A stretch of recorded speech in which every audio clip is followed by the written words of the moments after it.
Slavers don't even bother.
Get me back on my feet, or tear those bastards. Cole, I'm glad you're in one piece. Just about. Sid, if you don't mind me asking, what are you doing here? Doris sent me to find you. She hasn't heard anything since the attack. She's been worried about you. I sent a runner to the Dame in Northreach. The hideaway should have learned of our survival yesterday. Well, I'm here now. And it looks like you freed the bearers. Only some. The rest locked themselves in the slavers' carriage rather than fleeing when they had the chance. I want to help them, Sid. But we're barely in any state to protect those few we did save. You made the right decision. Now where's the carriage? The goblins may still be out there. You have duties to attend to here. See to the injured. I'll handle the rest. All right. Just follow the path to the south. You'll come across the carriage soon enough. And please, hurry. If the beastmen get to those bearers, the poor souls will be eaten alive. I won't let that happen. Thank you. And Sid, it's good to see you. Don't thank me just yet.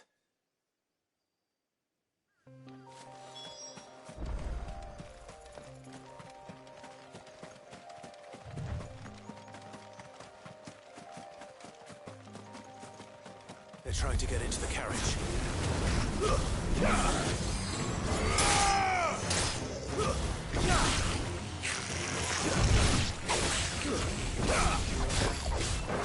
It's over!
Who are you?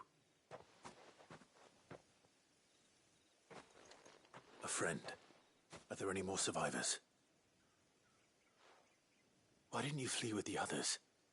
If the goblins had made it through that door, you wouldn't have stood a chance. Why should we run? One miserable death's no worse than another. Perhaps. But we're here to give you another choice. Freedom, safety, the life you've been denied. Come with us. Let us protect you. Sid, I couldn't just let you... You weren't too late then. Thank the gods. This man risked his life to save yours. To give you a second chance. Fine. Do with us what you will. What we'll do with you is take you to safety. After that, it's up to you. Your lives are your own now. You can leave the rest to us, Sid. We'll get everyone back to the hideaway. Thank you. I'll let Doris know we're expecting new arrivals.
The river was easy enough to find.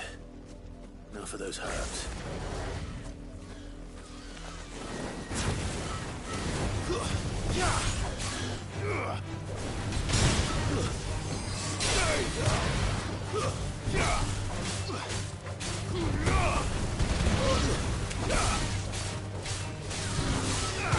Nice try.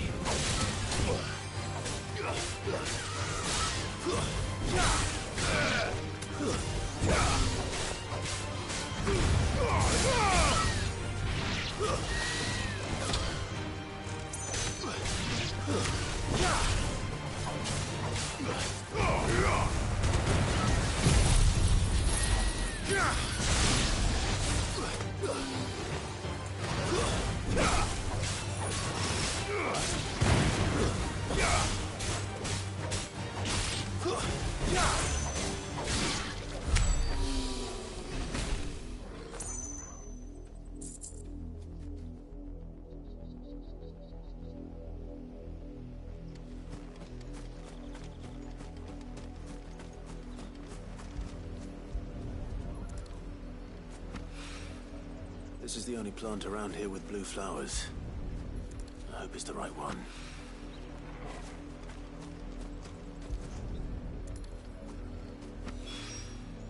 Should be enough to keep the infirmary stocked for a while. Hopefully this will put Rodriguez's mind at ease.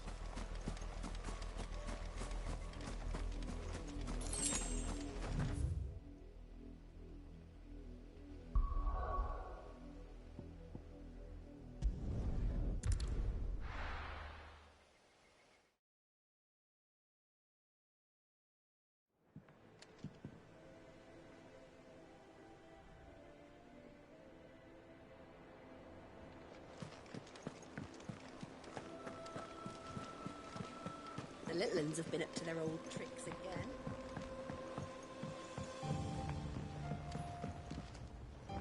Sid, welcome back. A Stolas from the Dame arrived not long after you left. If I'd just waited a little longer, I might have been able to deal with things myself. Or maybe I wouldn't. I keep making the wrong decisions. Cole and the others got home safely. You made exactly the right decision. No, I was lucky. I've been tracking that slaver for months, and then I sent Cole and you after them woefully unprepared. What kind of leader sends people into danger without considering all the risks? I should have urged greater caution, told Cole to be wary, to pull back at the first sign of trouble. We swore the same oath as you, Doris. It's good to see you safe and well, Cole. I'm sorry. With all due respect, we Cursebreakers don't risk our lives because you commanded of us. We risk them because we believe in our cause. No one with doubts ever joins our ranks. The agony of removing the brand more than sees to that. We all know how much bravery that takes. Cole, I never doubted your courage. Only my ability to see it put to good use. Thank you for your faith in me. I'm not sure I deserve it. I sometimes wonder if I might prefer to risk death alongside the others than ask it of them. But I'm a Cursebreaker. I swore an oath too. I have a role to play, and I must trust that I'm the right one to play it. You will. In time.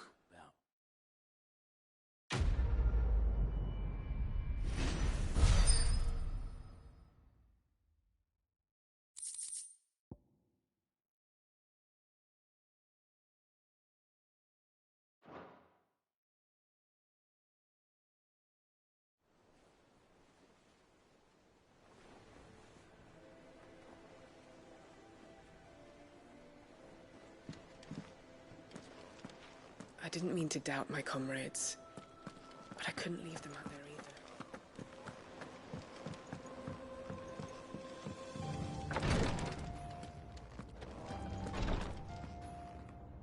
I hope you didn't have too much trouble finding the ammonia.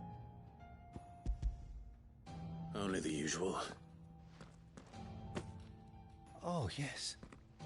This is it. And more than I was expecting. I dare say the patient won't feel a thing. That is, unless I... You'll do fine. Tyre trusts you, which means I trust you. The hideaway would be lost without skilled physicers like yourself. Thank you for the kind words. Truly. But... I'm sorry. I'm still terrified. The brand is more than just ink on flesh. It's a death sentence. Milk of the wyvern tail lurking just below the surface of the skin. One ill-conceived incision, a single slip, and the poison fouls the patient's blood.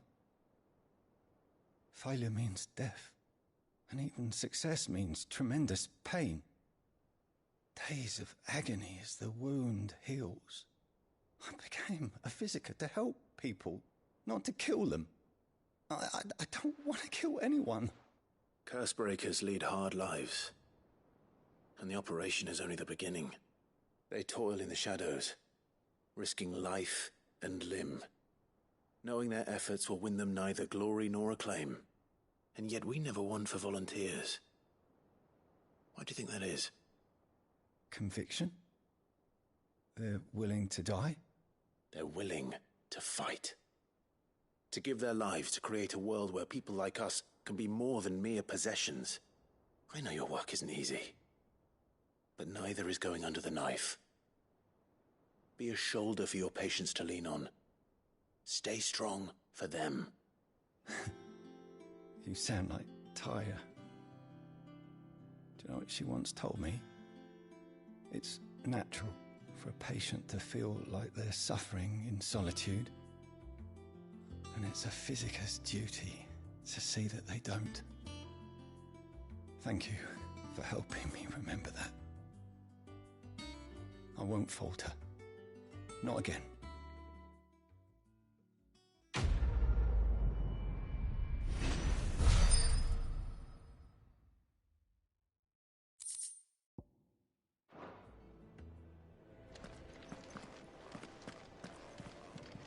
I'm sorry I let my fear get the better of me.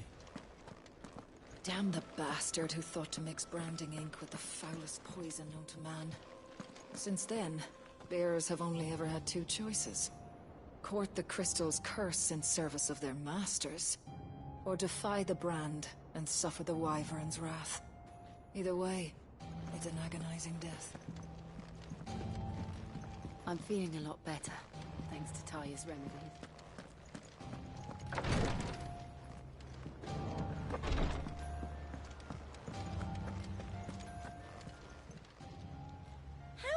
help you today, Clive? Your benefactors are a generous lot.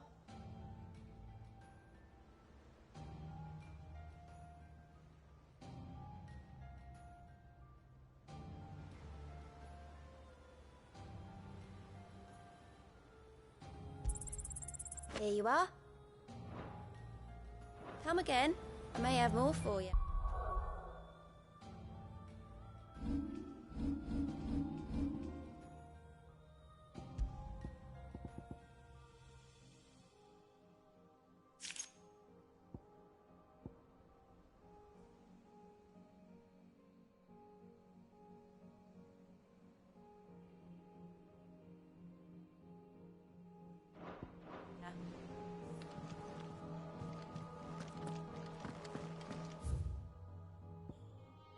Here, what's everyone whispering about? The little ones have been up to their old tricks again. Jill looked white as a sheet when they brought her back. I dread to think what happened in Rosalith.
Clive, where have you been?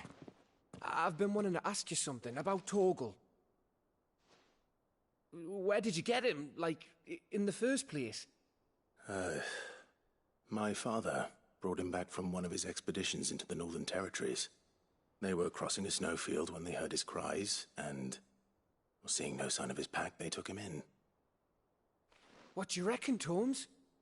It certainly adds weight to the theory. Clive, I believe that Torgal may be no mere hound, but a rare frostwolf, an animal native to the far northern reaches of Valisthea. In one of our oldest bestiaries, I found reference to a frostwolf who served as guardian to an ancient queen of the north. Such was his mastery over ether, he could cast magics on command. His name was Fenrir. Fenrir the Frostwolf. Now, the annals do not state it explicitly, but I have reason to believe this queen was a dominant of Shiva, a girl from the Northern Territories and her faithful hound. One awakens as the dominant of Shiva, and the other... You're saying that Jill granted Torgal his powers? What? Just like Fenrir. People called him my hound, but Torgal and Jill were inseparable. He grew up as a faithful companion to the dominant of Shiva, and years later, his powers awakened, just when his master needed him the most. You're right. If it weren't for Torgal blasting those bastards to Kingdom Come, Jill would have been for it. Quite. Though Torgal's power is his own, his latent birthright as a Frostwolf, it had only to be unlocked. Oh, get you, Torgal. You're an even finer hound than we thought. And regarding your original concern, you need not fear for Torgal's health. Why, the beast has the appetite of a behemoth. Just this very morn, I found him with his nose buried in my nuts. There you are! I've been looking everywhere for you. Bernard's here. I need you to introduce us so we can get to work. I shan't be a moment.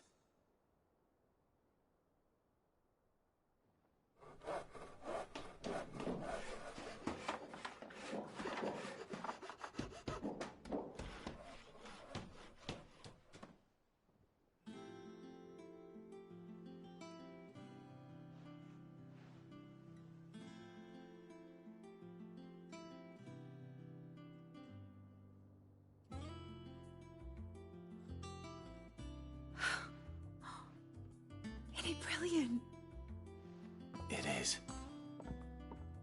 Well, I couldn't have done it without you. You and everyone else. But I promise I'll pay you back. I'm gonna work my fingers to the bone for you lot, starting right now. Just you wait. I'll make wonders like this world's never seen. Then I look forward to seeing them.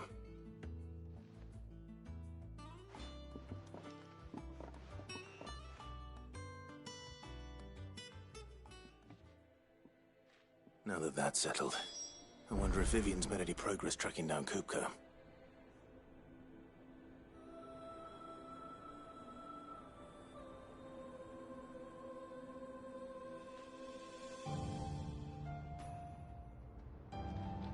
We have everything we need to begin work in earnest.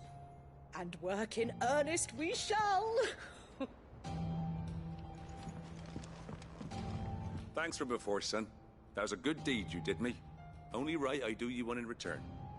Though I did wonder if I'd bit off more than I could chew when Mid showed me her plans for the place. If she hadn't been there to tell me what to do, I wouldn't have known where to start. Thanks for letting me do this, Clive. I'll pay you back, I promise.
I wish Miss Midador would let us help her with her dungeoneering.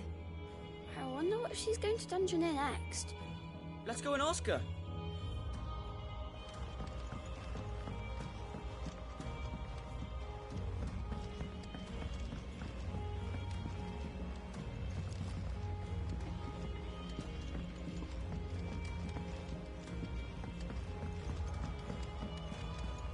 I think I'll wait till Mids and Wales take a tour. Blackthorn may be the manliest of men, but he does Thank you, Sid. You look just like a princess. Keeping this place together. You look like the princess. Sister.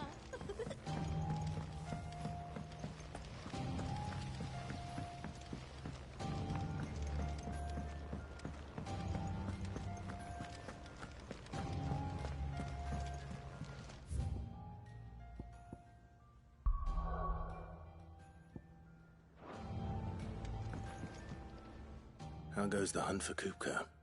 Largely in circles. We have myriad sightings of strange soldiers in unexpected places, but nothing definitive as yet. If only we knew for certain by what route he left Rosalith. Well, keep at it. If anyone can piece this puzzle together, it's you. And I'm willing to wait as long as it takes.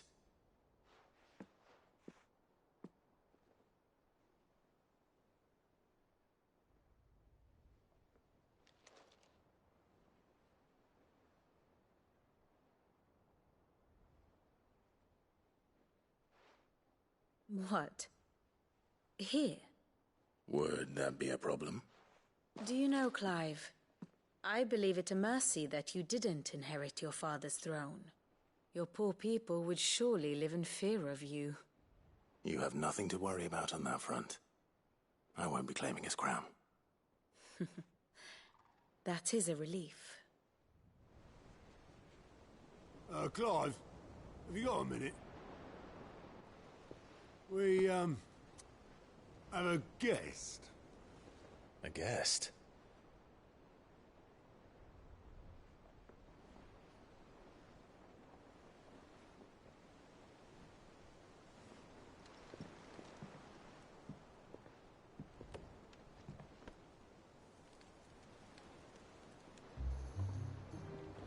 For your trouble. It was a pleasure, in hindsight. Uncle Byron? Clive, my boy! Tap a cask and stoke the ovens, for your favourite uncle is here!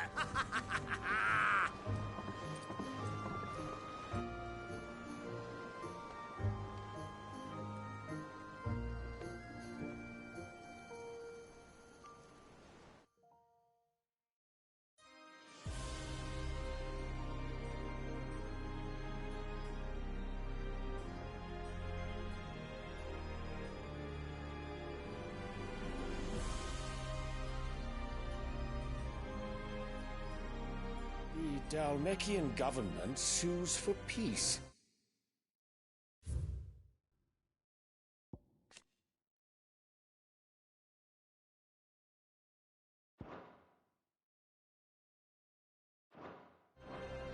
How shall we respond?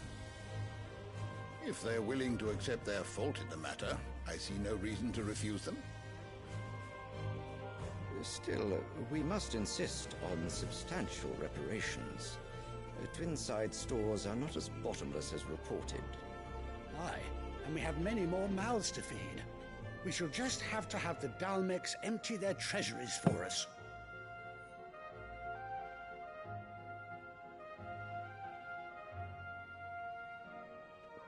Of course, none of this would have been possible without your timely intervention, Prince Olivier. Indeed, I doubt any of us would have had the courage to trade words with the mighty Titan, nor less the wit to win him over. The Empire owes you a great debt. May the blessing of the crystals go with you, Your Highness. May the blessing of the crystals go with you. Very good.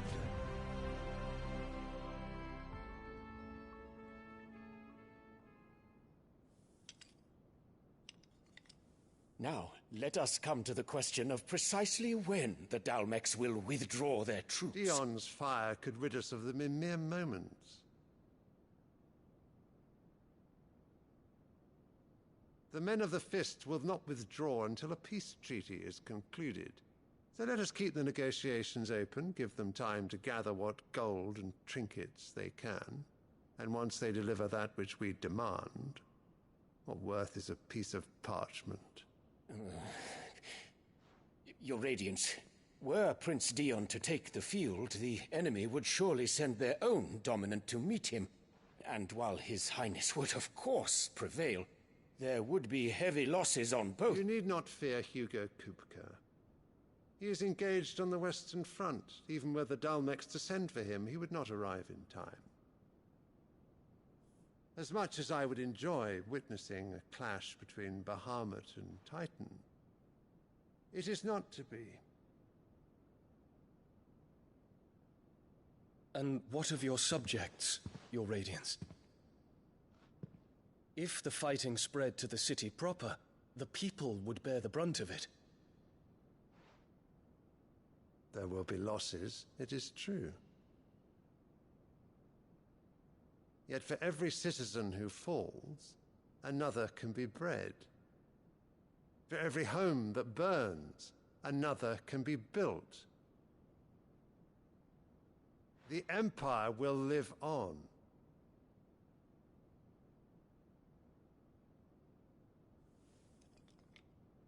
Dion?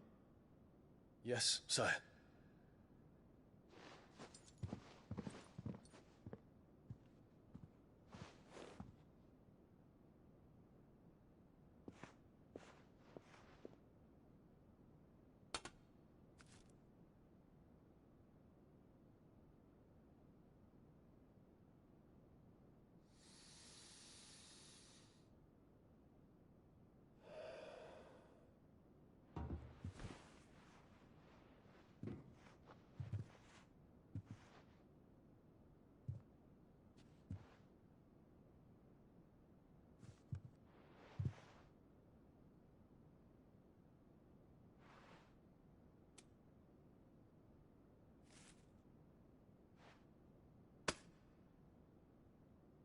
Prepare for battle. But sire... Do not make me repeat myself. Return to your camp and await my orders.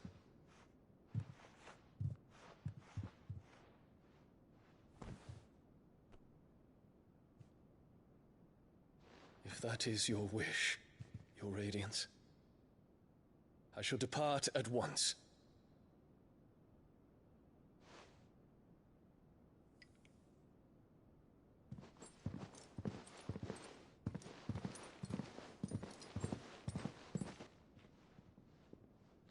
May Gregor forgive you.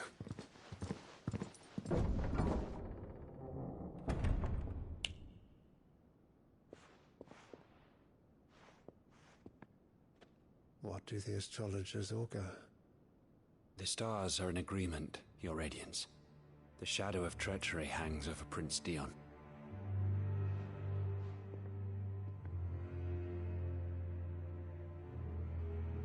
So Annabella's tales were true. You disappoint me, Dion.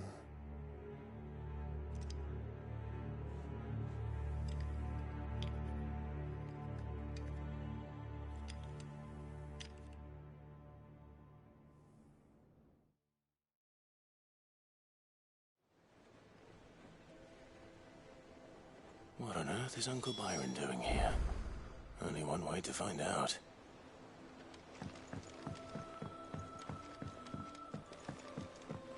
The Litlins have been up to their old... It's just one thing after another around here.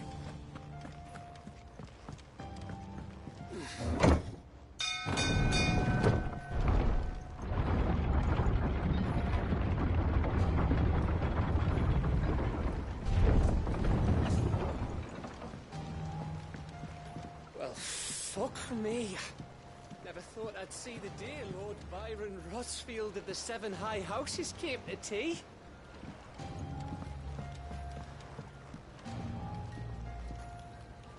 Ah, my dear nephew. How I've missed you. How did you find this place, Uncle? Through the good offices of young Sir Wade.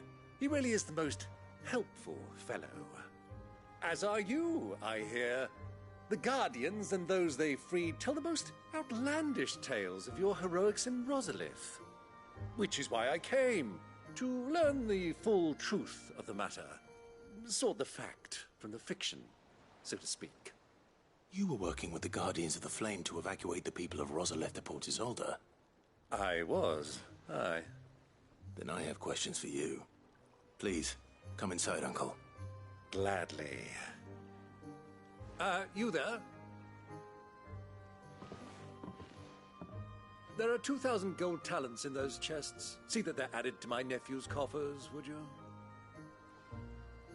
2,000?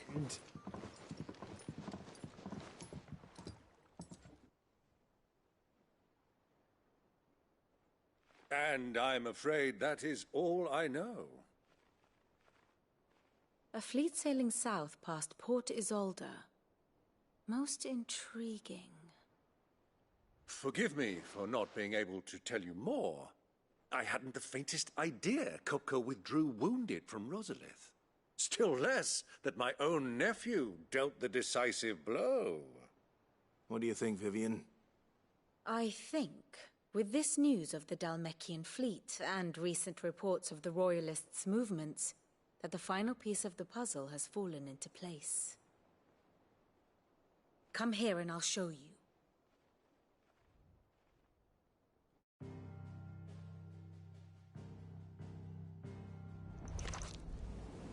It is known that Kupka's forces entered Rosaria via its unguarded coast. So can the same be said of your visitors from Waloed? Certainly her Royal Navy is famed for the efficiency with which it bears her knights from one battlefield to the next. And in the Einherjar, or Black Galleon, she boasts a vessel nigh as swift and every bit as feared as the kingdom's legendary cavalry.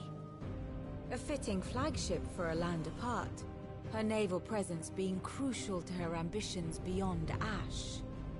Yes, it seems safe to assume that the Royalists did indeed enter Rosaria from the sea. So then, had you a vested interest in Titan's survival, whither would you take him? Why, home to Drake's Fang, a place rich enough in ether to conjure the magics needed to mend his hurts. But would that not entail an arduous voyage around the southern cape? Let us say that the Royalists did put ashore with a mind to spirit Kupka away from under your very nose. Could that truly have been their plan for him?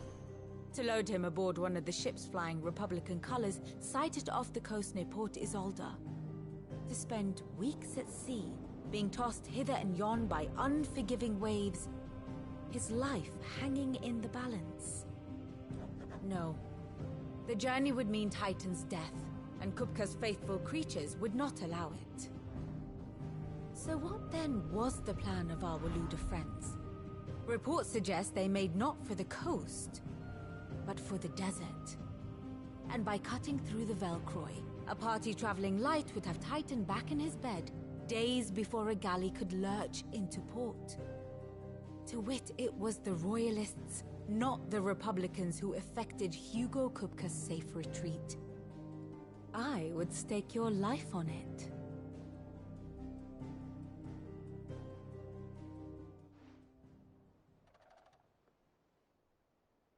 So it was the Waluders who spirited the wretch away. Now I think about it, there was something a little strange about the ships I saw. The men seemed almost crestfallen, as if in mourning, as if they believed, or were made to believe, that their master was dead. You have a keen mind, Lord Rosfield. And you have your answer. To find Kupka, you have merely to follow the Royalist trail across the Velcroy. It may well have gone cold by now, but as they say in the Republic, all roads lead to Drake's Fang. Allow me to accompany you part of the way. As luck would have it, I had intended to journey Canberward on business after visiting you here. The Fang would be but a short detour. I'd be glad of the company. Give me a moment to make ready. I need to tell my friends what we've learned, and where we're going. Very well, but be quick about it, my boy. Time waits for no man.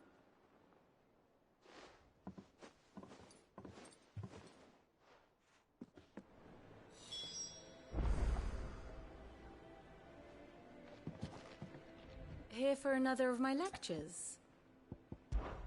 Lord Byron Rosfield.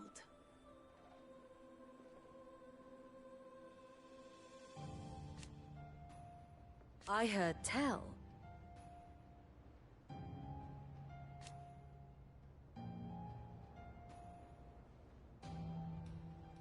Why?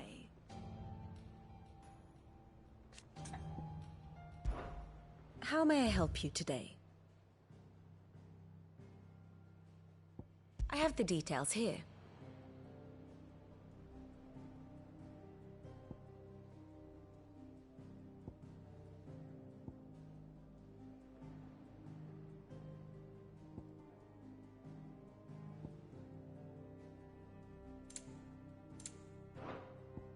Here you are.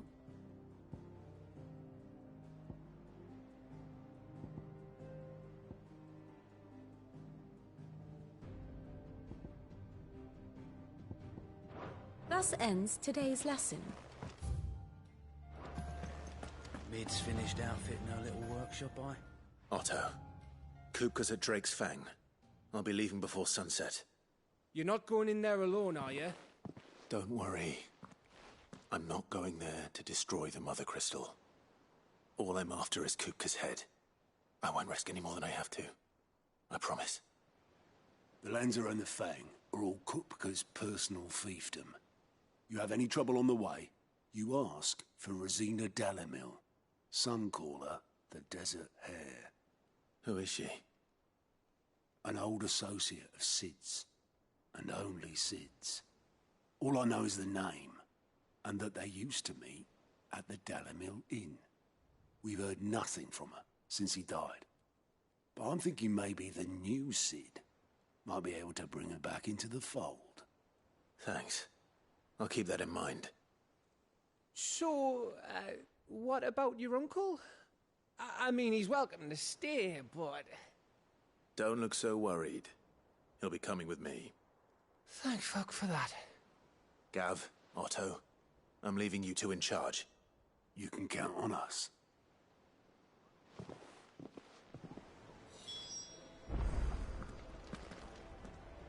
What's wrong, Gav?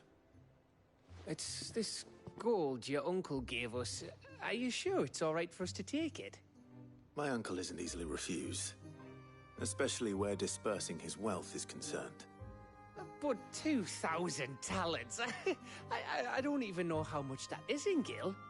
It's the price of a quayside mansion in the Crystalline Dominion. He sold one to fund our endeavor. He was hoping to part with it anyway, what with war brewing in the region. And, luckily for him, a Sambraquan noble was willing to pay over the odds for a foothold in the Holy Emperor's neighborhood. But still, 2,000 talents? I mean, is it normal for nobles to give away that kind of money? It's normal for my uncle. Fuck me. Oh, the other half live here?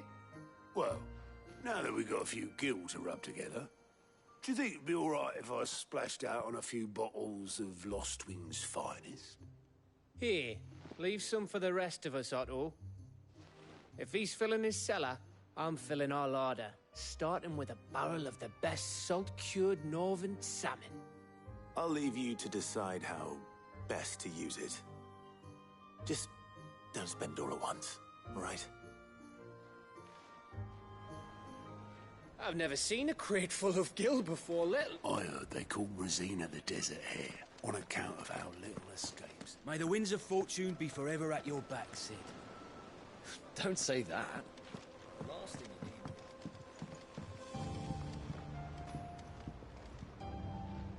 All right, Uncle. I'm ready to depart. Shall we? We shall. Come, let us away to adventure.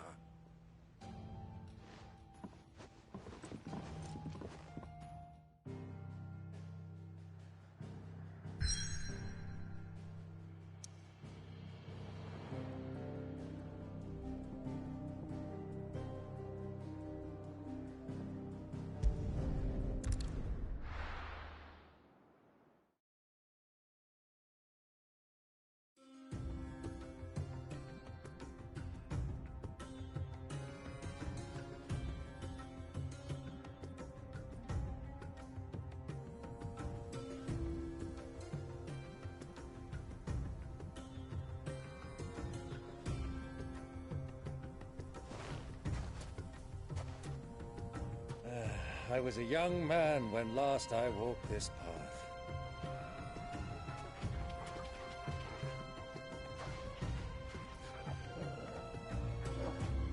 There's an old trading post not far from here. The road to Drake's Fang leads through it. The trading post it is.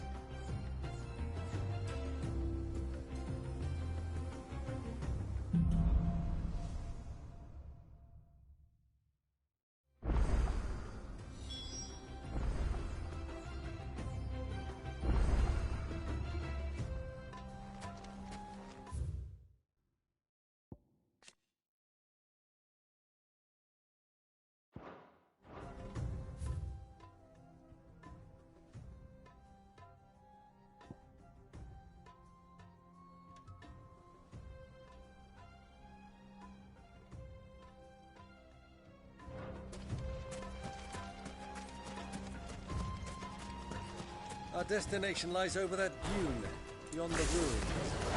Travel well, Clive. It's all too easy to lose one's bearings in the sands.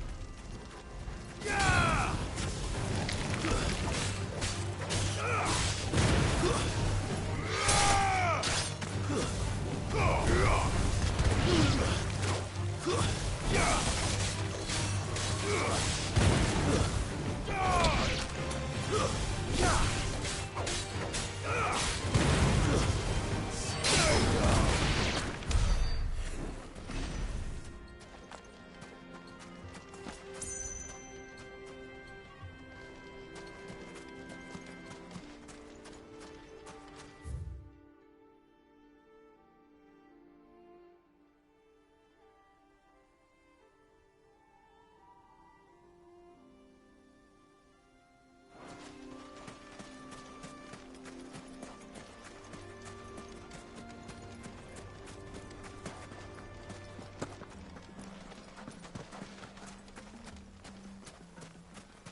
See a thing.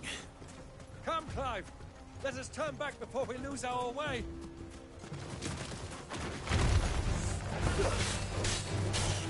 All yours,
It's over.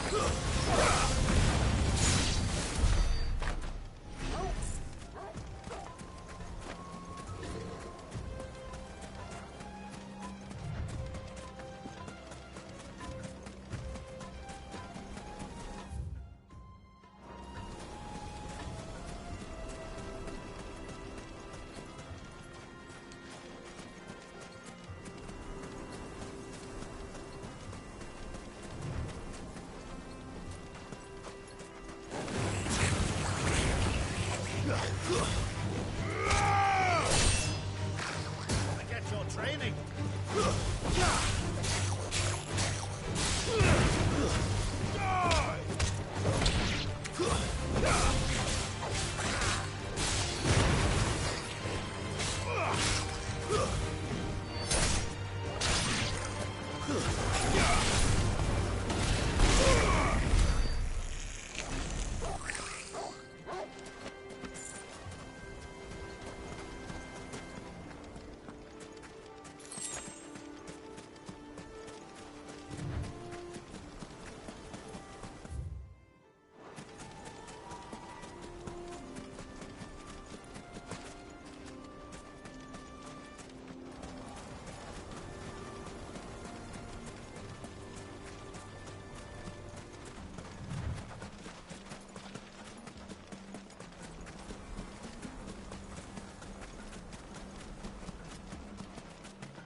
Many years ago, when you were just a boy, you and I rode this way together, accompanying your father on a scouting expedition to Drake's Fang.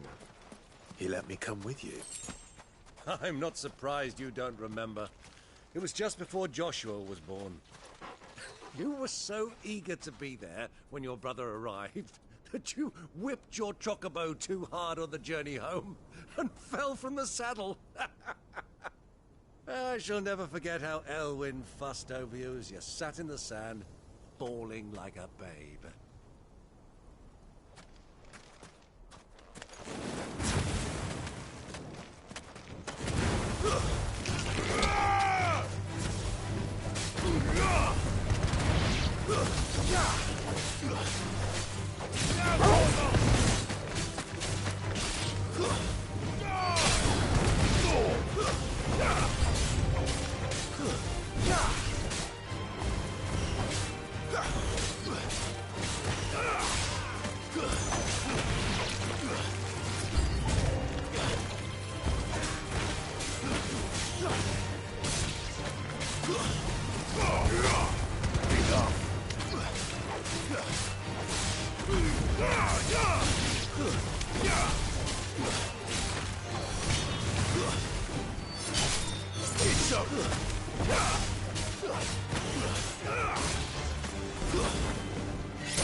Have you lost your way already, my boy? The ruins mark the road to the inn.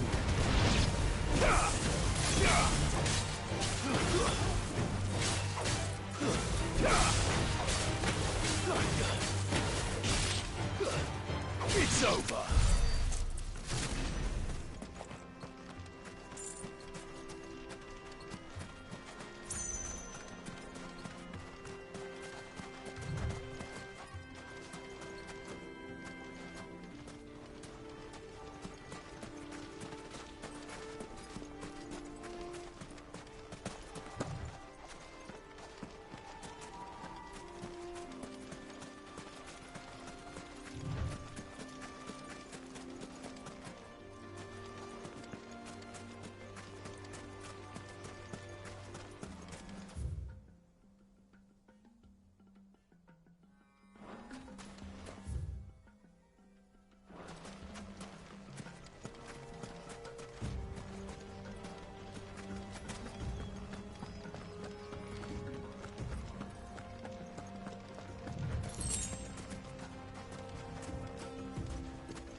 Clive. It looks like you're gonna need an even bigger sword.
should have stayed in its shell.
Someone's brave.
Lord Cook has finally made his move? Yes. I expect that's why there's so many soldiers in town, to deal with any Imperial reprisals.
Who do you think those soldiers were in the inn? Friends, I'd wager. Not that they looked very friendly.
Ah, there she is. The good old Dalamil Inn. Do you know, this heat has given me quite a thirst. Quick drink before we press on?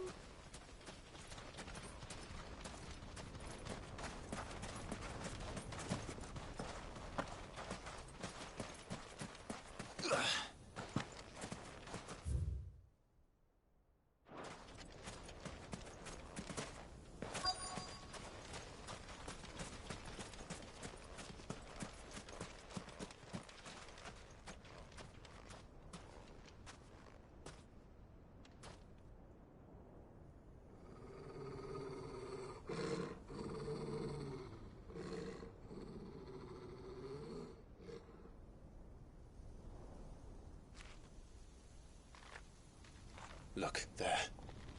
Those are Ashen steeds. No doubt about it. And such a long ride from Stonehair. Our Luda friends must be soothing their saddle sores in the inn. Shall we join them?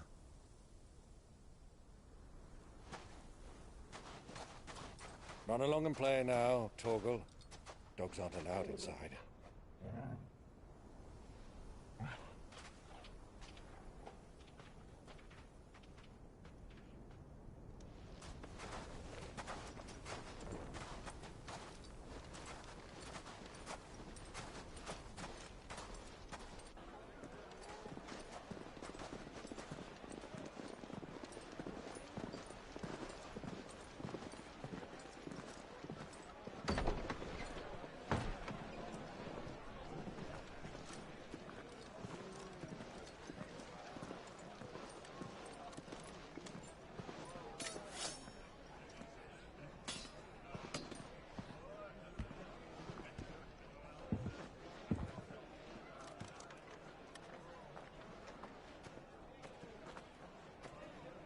Good day to you. Eating?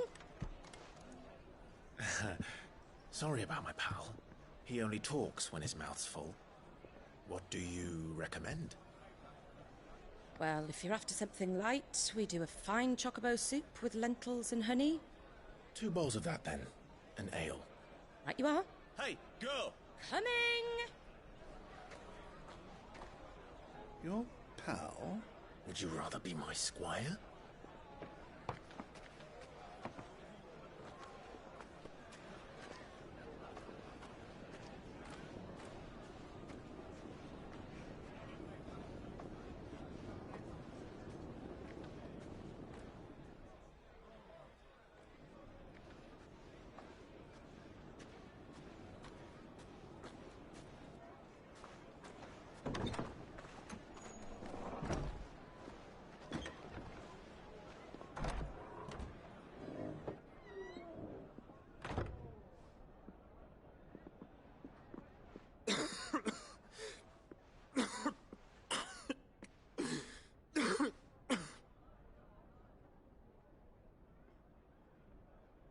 Your Grace, it is plain you are not yet well enough to travel. If you would only let me take you to someone who can better attend to your ills. No, we must press on. Prince Dion has returned to his camp and will soon depart for the front. I must speak with him at all costs. Miss this chance and I may never get another. You do understand that? Yes, Your Grace. But you must at least agree to take your medicine. I'll fetch you some water.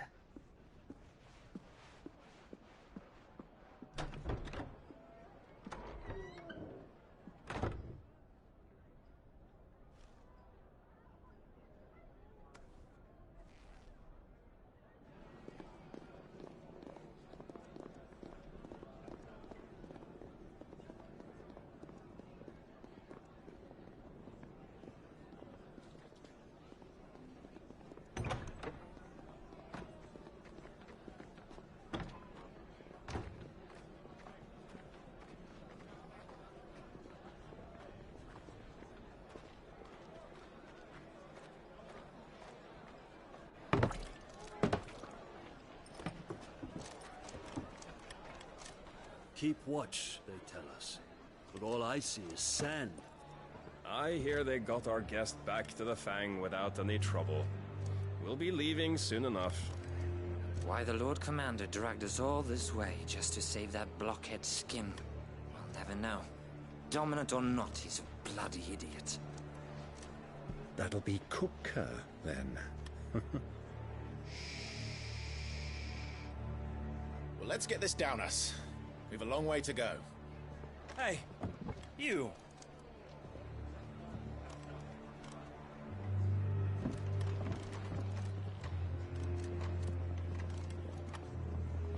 Uncle? Sorry.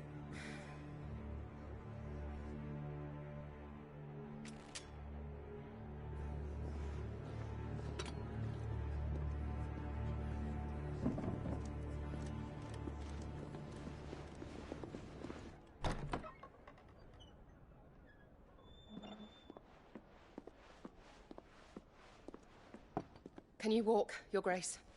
What's wrong? I fear trouble may be brewing downstairs.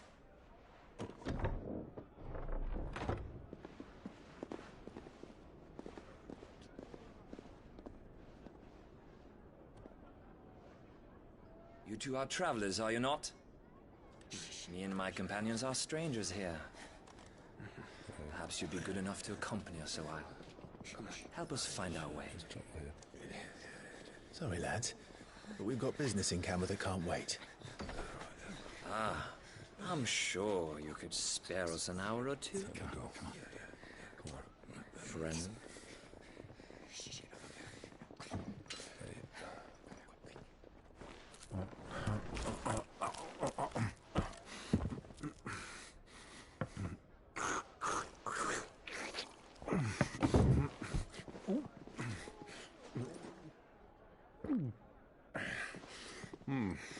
I'm afraid we don't have a moment to lose.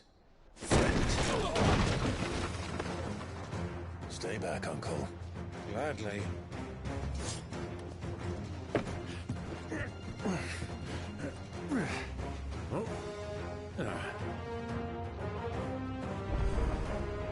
It's the outlaw! Take it! Try it.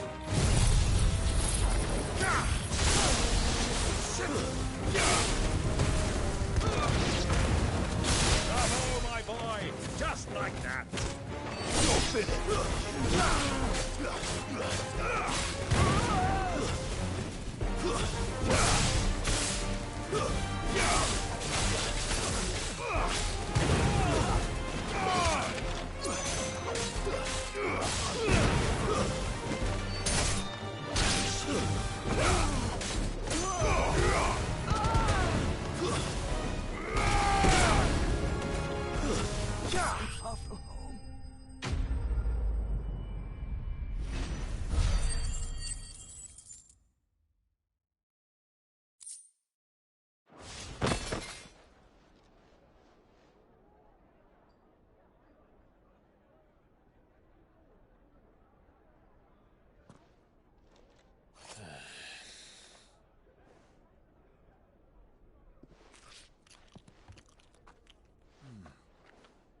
For your trouble.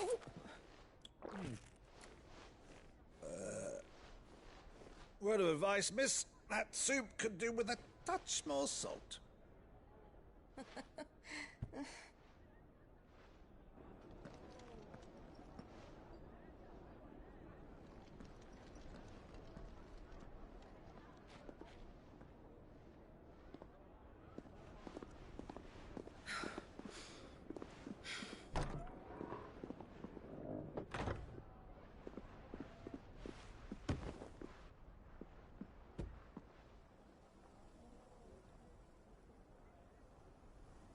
Now's our chance.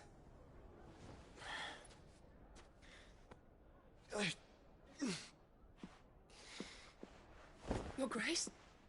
I'm fine.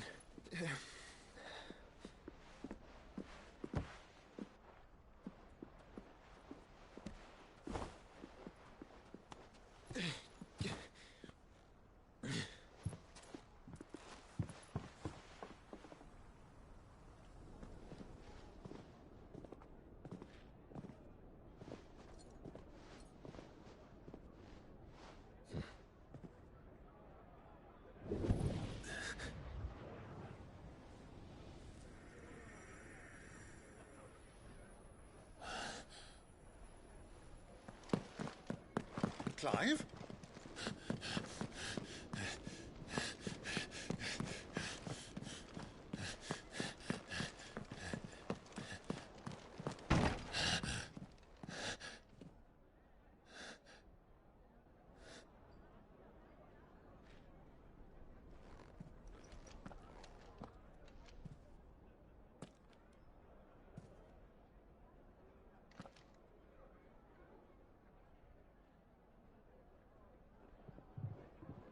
What is it now?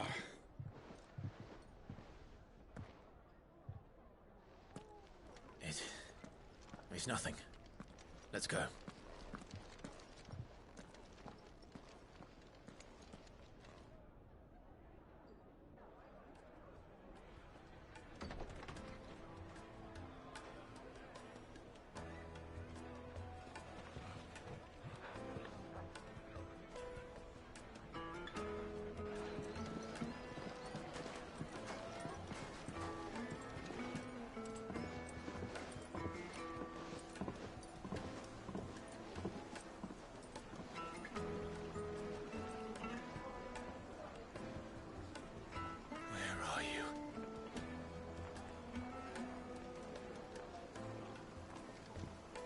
Well, we didn't know where to find Kupka before. We do now. The Royalists said it themselves. Their guest is in the Fang. We should press on before any more of their friends turn up.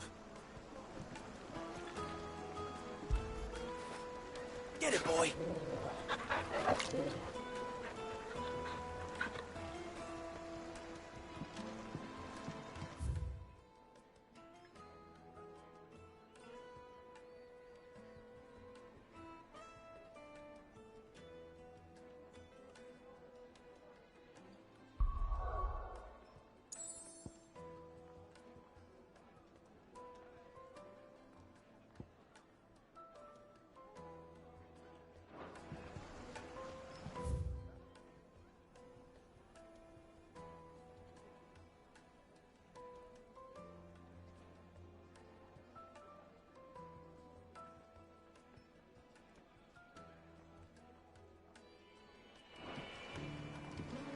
Fresh bread, warm from the oven. Here. Have a taste. The most fragrant herbs and spices from the breadths of the Twins and beyond. My carpets have pride of place in Castle Dasbog. You two... You can live like a lord. Another fight, is it? Sorry, but the Master's not here at the moment. All orders have to go through him. Butter in that furnace, get it stoked!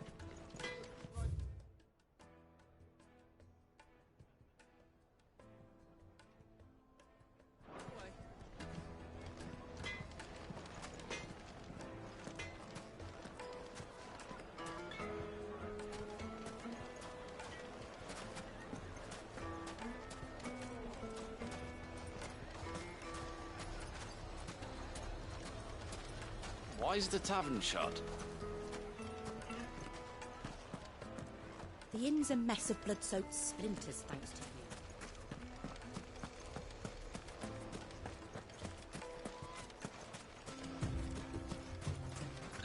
you. You rest, girl. You've earned it.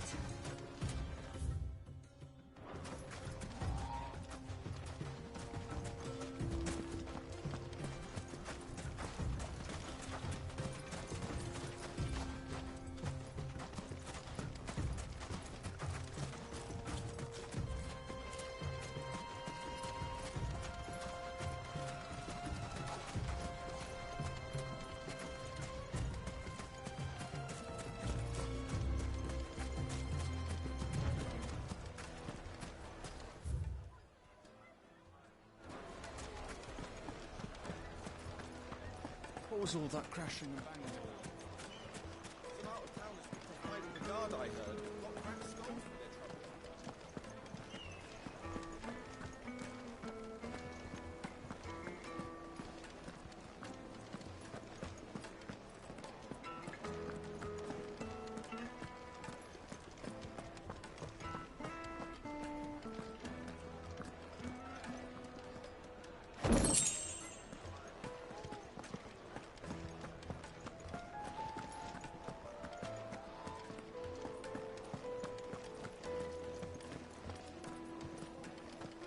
Let me treat you.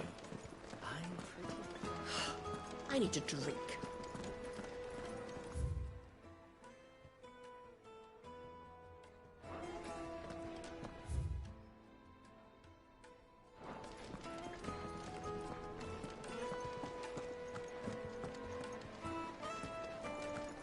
Fucking men of the wrong. Anytime they pull their snouts out of Cook's trough is when they want to lord it over us.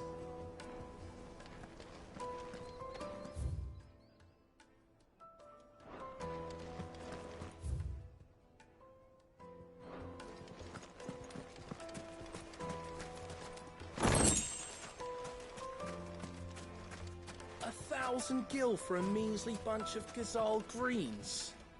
I named my price. If you can't pay it, that's your problem. It's all the fault of this blasted war. The moment they find out you're from the Empire, they flat out refuse to do business with you. Won't you come and play, handsome?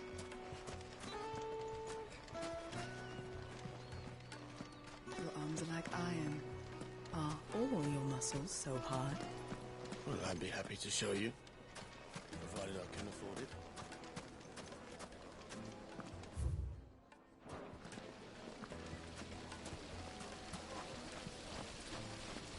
How about a hot bath to soothe the aches and pains of the road?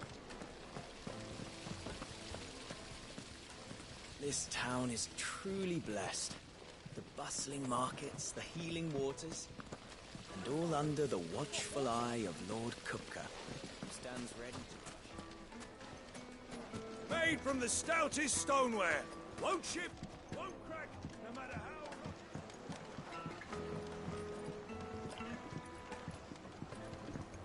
Needed to a certain... Light meat and dark. Yes, they're quite sought after. The finest fabrics! What was all that crashing and banging about before?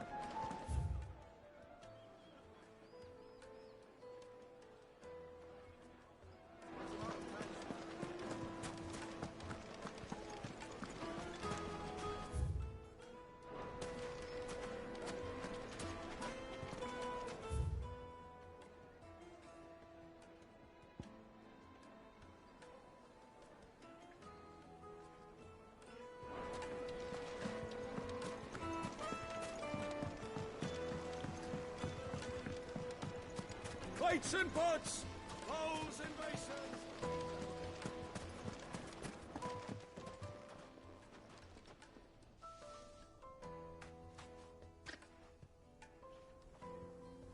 Ah, they've closed the road. And it's the only way from here to the Fang. It would seem Lord Kupka is not accepting visitors at present. We have to get through that gate. Not by force, I trust. We've attracted quite enough unwanted attention already. By guile, then. Perhaps the Desert Hare can offer us her aid. Rosina Dalamil, woman of mystery. But how will we find her? We know naught of her but her name. And that she was working with Sid. Sid's other collaborators have all been people of means, the wealthiest and most successful members of their communities. I'll wager this Rosina Dalamel is the same. That would certainly help to narrow the search. We need only inquire as to who is in charge of the town. And that's exactly what I mean to do.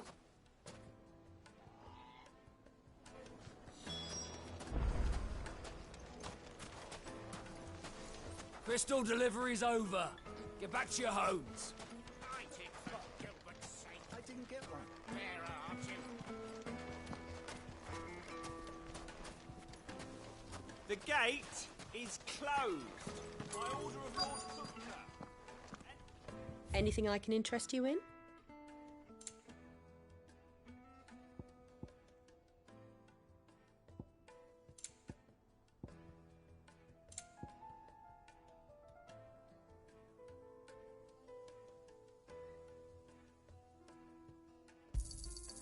Here you are.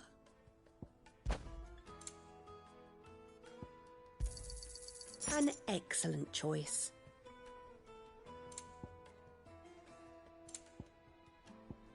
Go with Gilbert.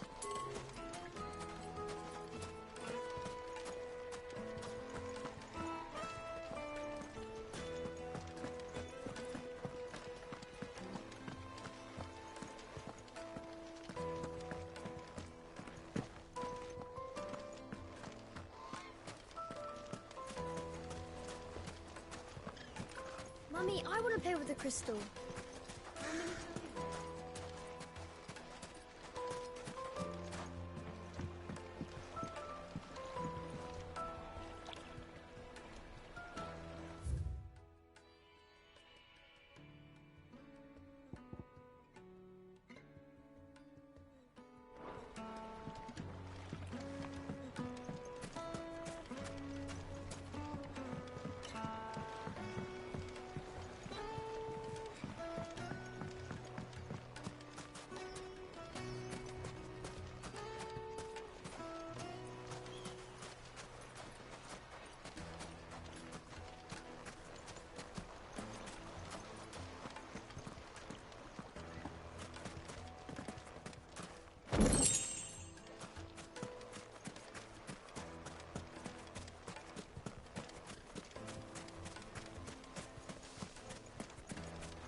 Looks like we won't be getting back to Drake's Fang anytime soon. Light it, for Gilbert's sake! You're a bearer, aren't you?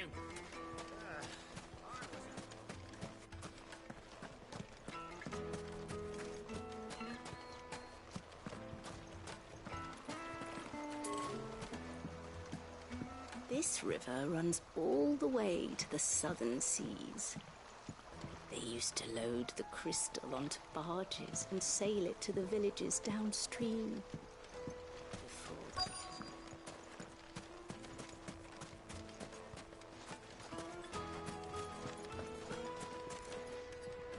Anything I can help you with, travelers? Allow me. My good man, we represent one of the oldest and greatest trading houses of Port Isolde. We're seeking to expand our business in the region and would very much like to make the acquaintance of Dalamil's leading entrepreneurs. If only we knew where to find them. Well, we're best known for our baths, our markets, and our smithies.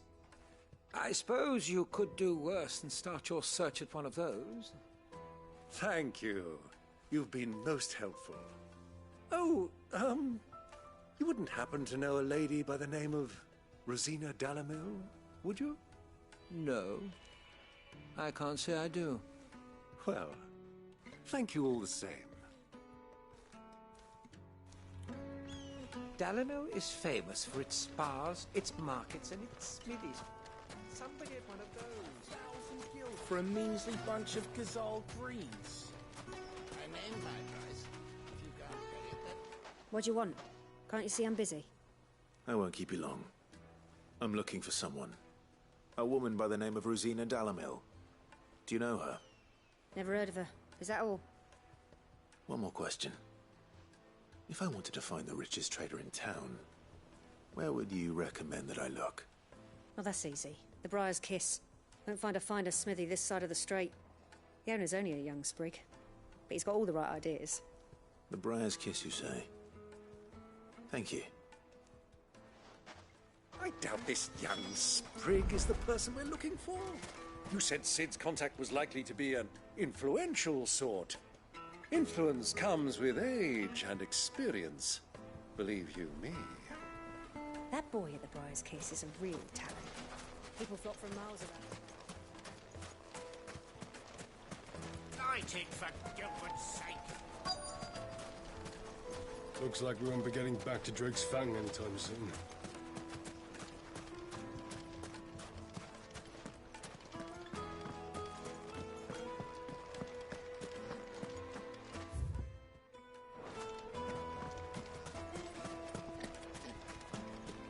Mummy, I want to play with the crystal.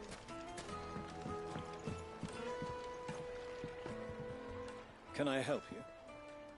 Yes, I'm looking for a woman by the name of Rosina Dalamil. A long-standing pillar of your community, I believe, from old trading stock. Then you should ask Furler. He's been here for years. Knows the place and its people like the back of his hand. And he's in with all the old merchant families. Try the baths. That's where you'll usually find him. Thank you kindly. Ask for Furler at the baths. This woman Well, it sounds like we have our man. Perhaps. Let's go and find out exactly what this Furder knows. Sweet incense, wax candles. Excuse me. Are you Furder? I am. Can I help you, travelers? I hope so. You've lived here for some time, is that correct? Do you know Rosina Dalamil? We believe she may be a trader of some renown. And what business do you have with the Desert Hare? She was a close friend of mine. I was hoping she might be able to help me. Very well. Go to the bordello. I'll arrange an introduction.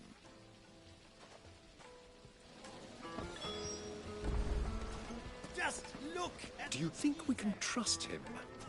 Only as far as I think he trusts us.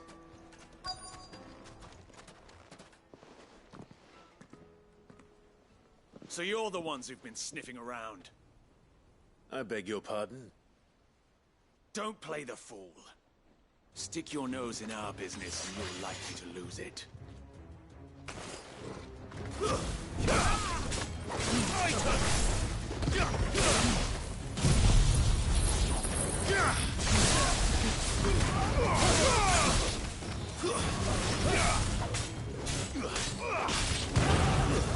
Stay down!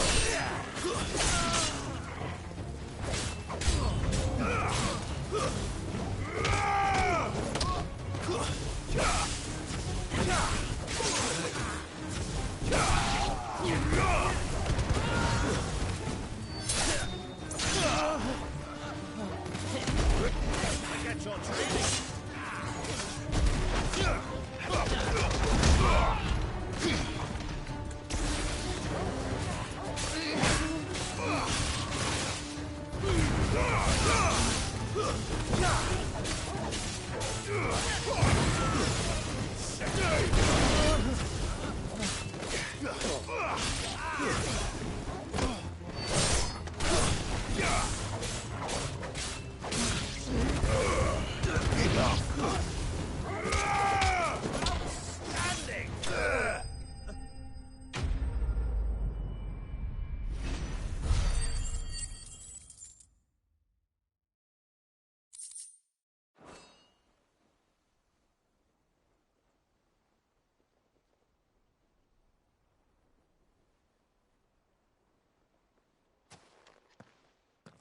Who are you working for?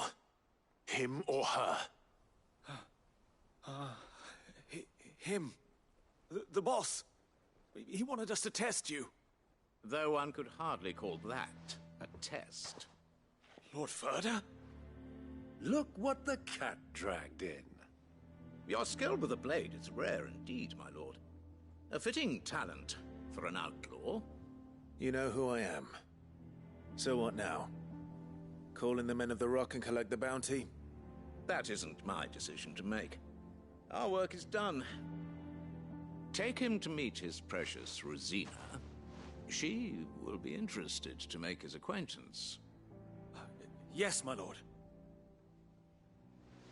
To the Lock of Leisure, then. To the Lock of Leisure.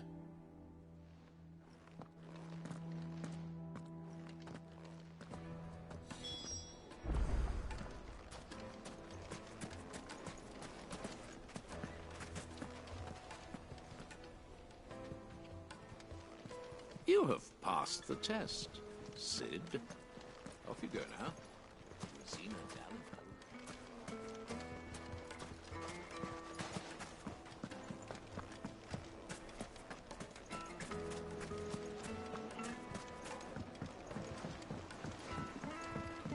Fresh bread, warm from the oven. Take a sniff, good sir.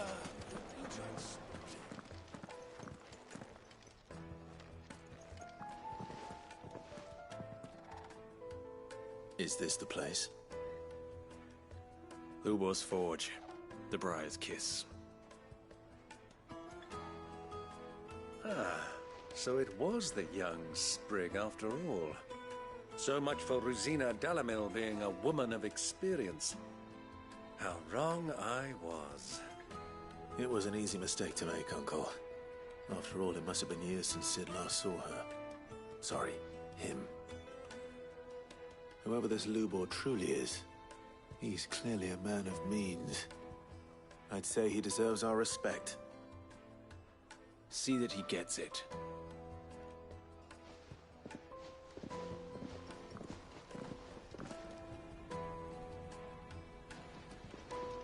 Lubor, Lord Furder told me to bring them to you.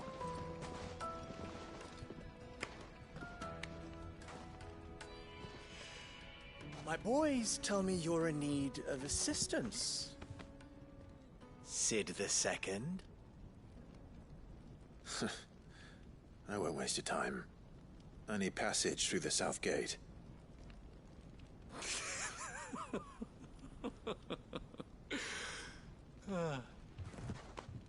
Tell me, what do you think is a merchant's most important commodity?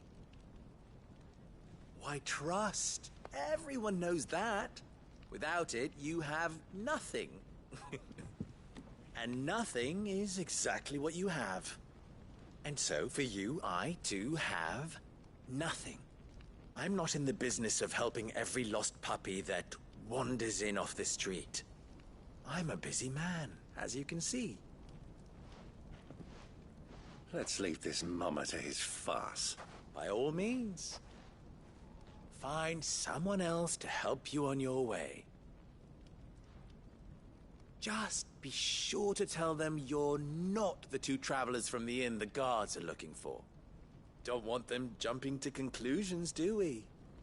Why, you... So, what do we need to do to earn your trust?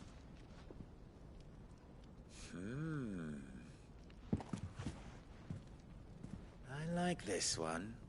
Willing to do whatever it takes to get what he wants.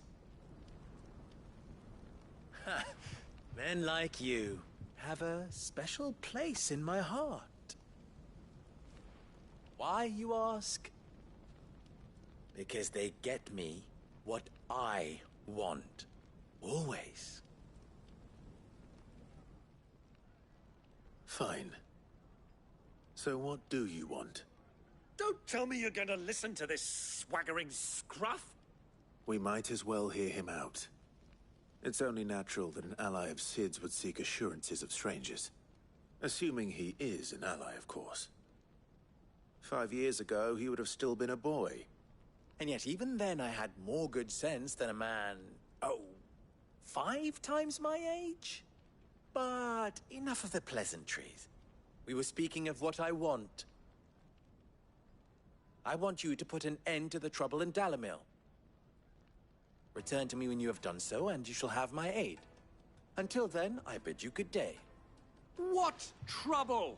If you're going to give us orders, be clear about them, damn you! Manners, Greybeard. One catches more damselflies with honey than with vinegar. What did you call me? My apologies. A word of advice in recompense. Follow the crystals. Oh, but that was 3. Oh, I'm making this too easy for you. Ha!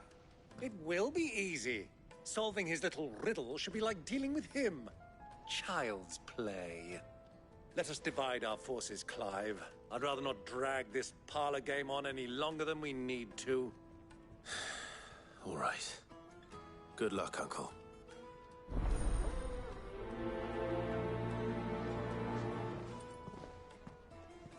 I thought we were the only ones causing trouble in Dalamil.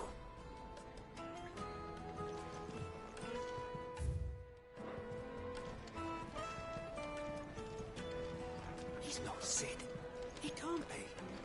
The misfortune Dalamil finds herself in is of a crystalline nature. Master Lubor has high expectations of you. Don't disappoint.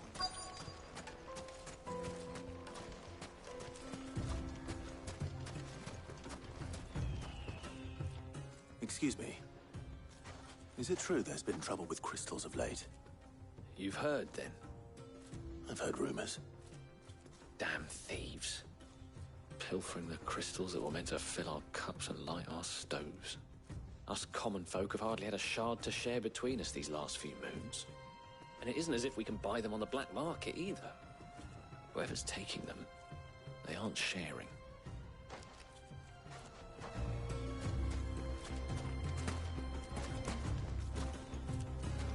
There's cartloads of crystal coming out of Drake's Fang every day.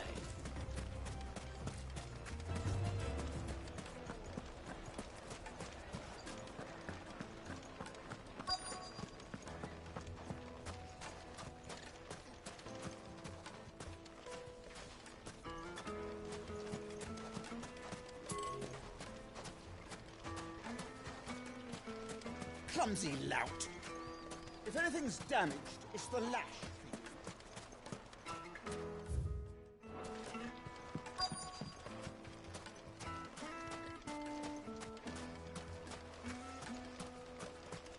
A word of advice, traveller. You see pots like this around town, you leave them alone. Unlike where you come from, fresh water's in short supply around these parts. We store what little rainwater we get in these pots for, well, not a rainy day, but you know what I mean.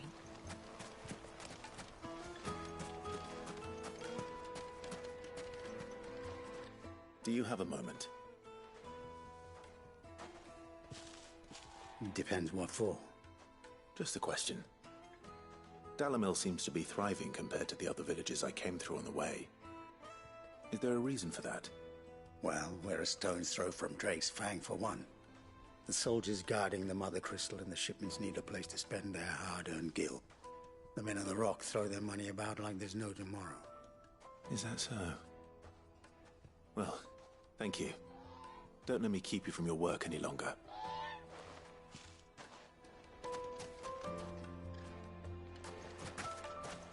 The men of the Rock are Lord Cook's private guard.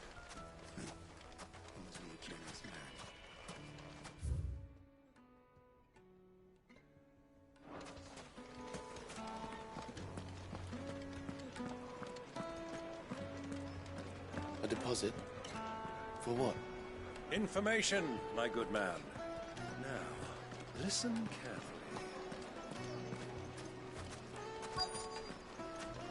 The juiciest meat from greens-fed birds. You wouldn't believe how much he gave me. What can I do for you, soldier? Need that sword polishing? I'm not a soldier. Ugh, then be off with you. I serve the men of the Rock and the men of the Rock only. You have an agreement with them? Don't be stupid. I just know which side my bread is buttered. Don't want to be stuck under some pauper when they come knocking. With pockets deeper than Zemeckis and an urge to empty them.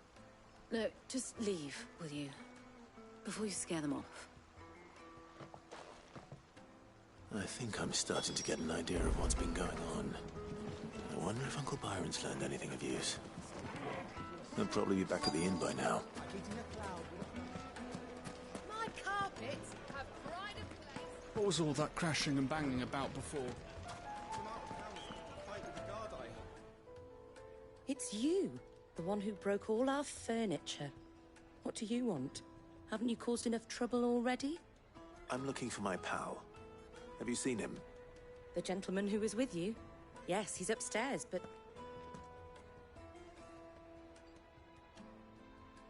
Thank you. I'll go and fetch him.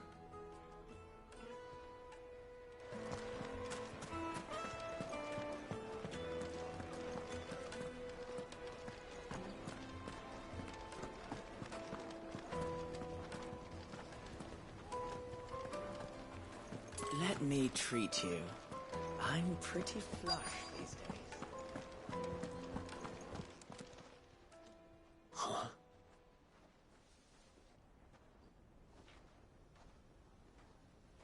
Will this suffice as a deposit?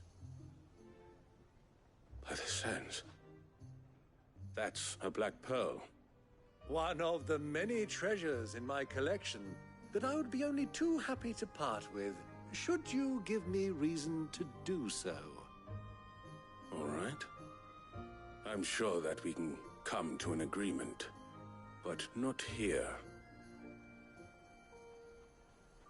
What are you doing, Uncle?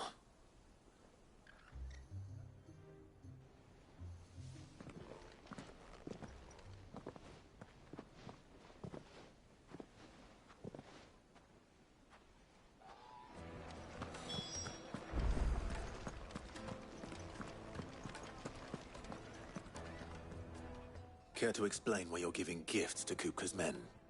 Bait, my boy. One cannot catch one's prey without it. And I do believe I've snagged us quite the quarry. I started by asking around the markets as to where I might purchase crystals. I had no luck, of course. It's forbidden to trade in such things. But my uncharacteristic indiscretion just happened to attract the attention of those uniformed ruffians. They took me aside and said they could procure the crystal I sought if I proved I could pay for it. So the pearl was your proof? I thought they'd ask for more. A second-rate specimen like that would only fetch 500,000 or so. A small price to pay for admittance to the underworld. But enough about my little act of subterfuge. What did you discover? That the supply of crystals has dried up of late. And some people seem to think they're being stolen. Meanwhile, members of Kupka's private guard have been spending money all over town. I'll wager those soldiers you've been talking to have been siphoning off crystals meant for elsewhere, and pocketing the profits. I'll wager you're right. We'll meet with them then, just as you arranged, and put an end to the trouble Lubor spoke of. Ha! That preening popinjay thought this would be difficult. It just goes to show, one should never underestimate a Rosfield. We'll soon wipe that smirk off his face. I arranged to meet with the soldiers in a secluded corner of the Velcroy, far from prying eyes. The perfect place for a spot of double dealing. I trust I can count on your support, if things turn sour. Of course.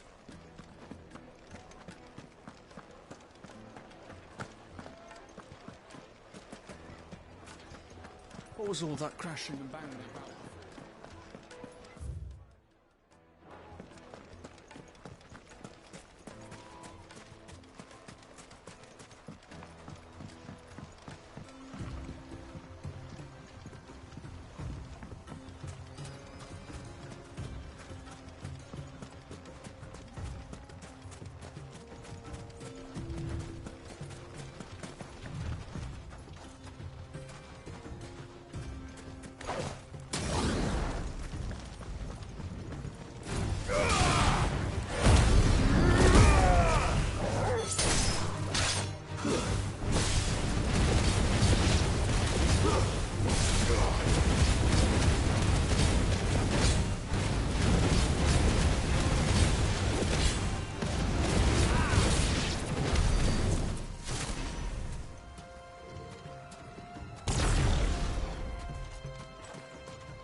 Turn around, friend.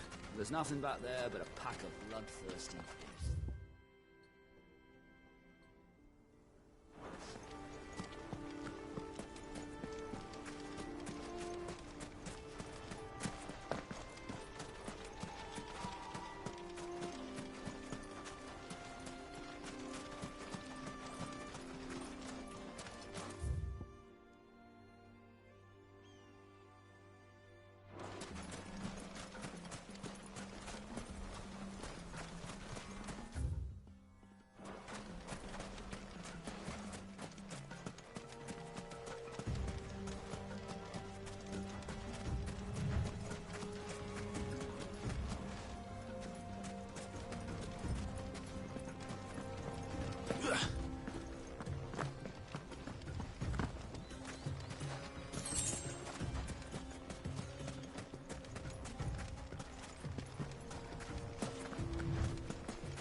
take it from here.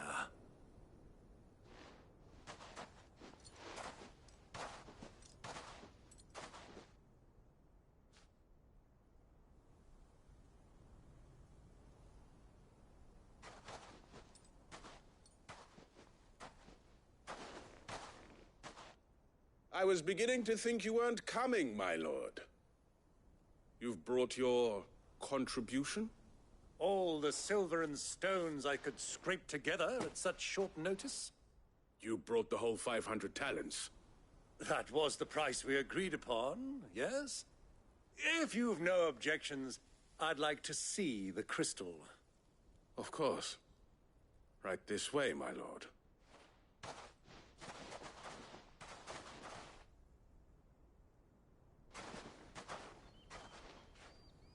Not bad at all. You weren't lying about the clarity. But what of security? If I were to be stopped on the road, what guarantee have I that it wouldn't be seized as property of the Republic? Because these crystals are no longer the property of the Republic. You're not buying from us. You're buying from them. And we have no more jurisdiction here than you, my lord. But we have ships, and will gladly deliver to a port of your choosing, now that our price has been met. Royalists, eh? What brings you here? Why, to collect their share of Drake's Fang's blessing, of course. Our nations are allies, and so they are entitled to a portion of the Mother Crystal's bounty. And being such good friends, we elected to increase that portion and share the benefits. And now that these crystals are officially property of the Kingdom of Waloed, we are duty-bound not to interfere, no matter where they might happen to end up next. Did you get all that? They're in cahoots! So it would seem. My lord! What is the meaning of this? Double-crossing dogs. They're not here to do business. Kill them. Kill them both!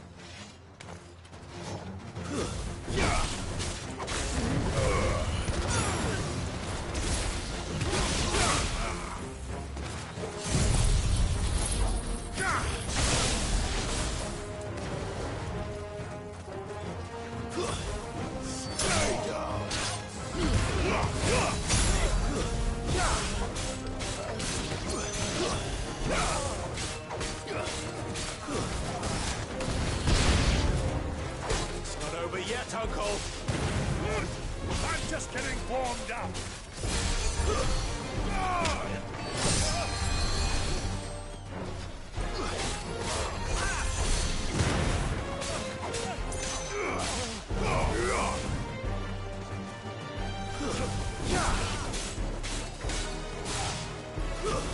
Stay down!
Well, that wasn't too bad.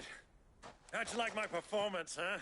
I've often played the villain on the stage. I think I did the role justice. Don't you? Greybeard, you were magnificent. The battle scene was particularly thrilling. Such a shame you didn't have more of an audience, but perhaps that's for the best. How long have you been watching? Long enough to witness your uncle's sordid transaction. I hardly expected one so venerable to degrade himself so thoroughly, buying one's way into the confidence of degenerates. Ingenious. This was the trouble you spoke of. The men of the Rock taking crystals meant for the common folk and conspiring with the Royalists. Well, now it's over. Indeed it is. The people of Dalamil had scarcely any means of redress against Kupka's men, let alone a foreign army. Until you two came along, that is.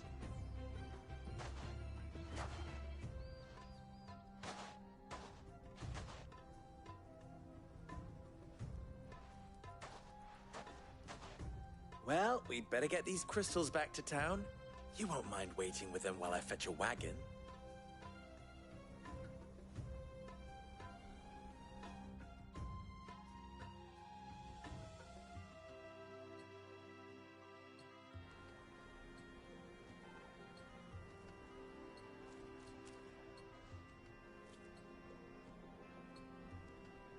It occurs to me that I still don't know your name. Clive.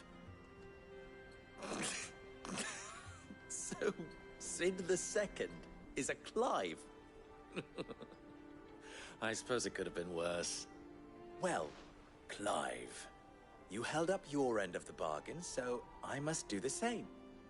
Passage through the South Gate, was it not? To tell the truth, you've helped a little there too. Many of the guards have already been redeployed to deal with the issue of their missing comrades. And those left behind have been encouraged to look the other way should you attempt to pass through. Thank you. And please allow me to cover your costs. You still have the purse I gave to the soldiers, I trust? I saw you pluck it from one of the bodies. Oh, dear. Was I really so obvious? And my name is not Greybeard. It is Lord Byron Rosfield, thank you very much. No, thank you very much, Greybeard. Of all the... Ugh! Here, wear this.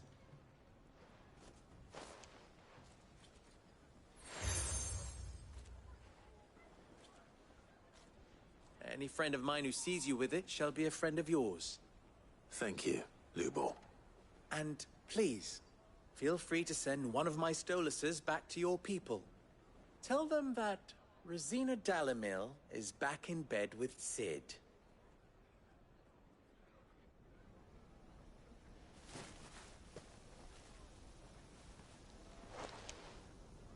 Omia Stelan. Tuisa Achilles.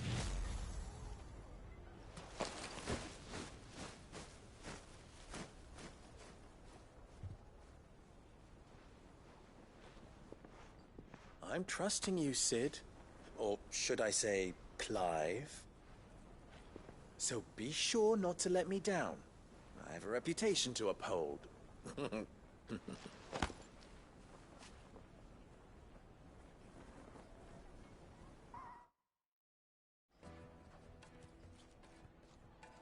Well then, I wish you a safe journey south. Thank you. Not at all. It was my pleasure. Come on, Uncle. Let's go.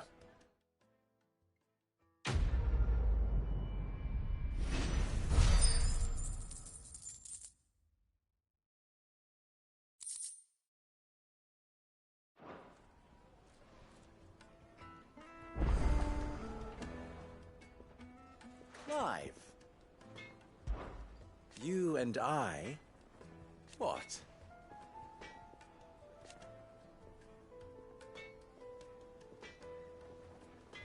Alas.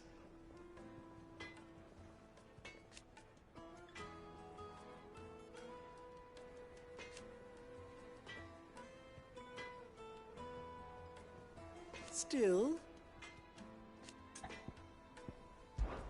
ours is a blessed corner of the Velcro.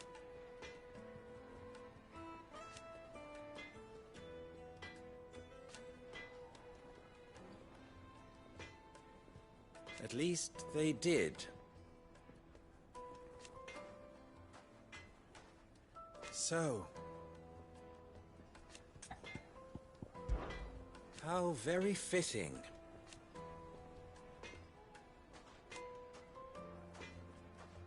Of course, there's simply no other way. Don't be a stranger. I've never even forged a butter knife before. Perhaps Forge Master Luber's having fun at my expense. I wouldn't put it past him. Neither would I. Oh, wait. Are you Clive? Sorry, my mind was elsewhere. I'm Sava, Master Luber's least accomplished apprentice. Soon to be former apprentice if I don't pass this test. Maybe I'm just not the resourceful type. People are buying up weapons faster than the Briar's Kiss can forge them, and here I am, unable to make a decent bit of kitchenware. He wants me to make a carving knife, one that embodies the spirit of Dalamil. Whatever that's supposed to mean. I don't suppose you have any idea what he's on about, do you? I'm afraid not. Never mind. Thought I'd ask. It was that or pack my bags. I could give you a hand if you like. I know how busy the Briar's Kiss has been, and that Lubor needs all the capable hands he can find. I'd be a fool to refuse. So, where do we start? Good question. If I'm honest, I've never made any kind of knife before. And then there's this little riddle to keep in mind. The spirit of Dalamil. Nothing is ever simple with that man. The way I see it, there's only one way we'll be solving Lubor's puzzle. We need information. The more the better. You're right. There's no point fumbling in the dark, I suppose. Now, who to speak to first? Well, there's plenty of folk in Dalamil who use knives for a living. There's the butcher, of course, and any number of cooks. They're bound to have an opinion or two about the tools of their trade. All right. I think we have a plan. Let's get to it, shall we? I'll talk to every cook I can find. You speak to the butcher, and anyone else you can think of. All right. Good luck. Let's hope that someone says something useful.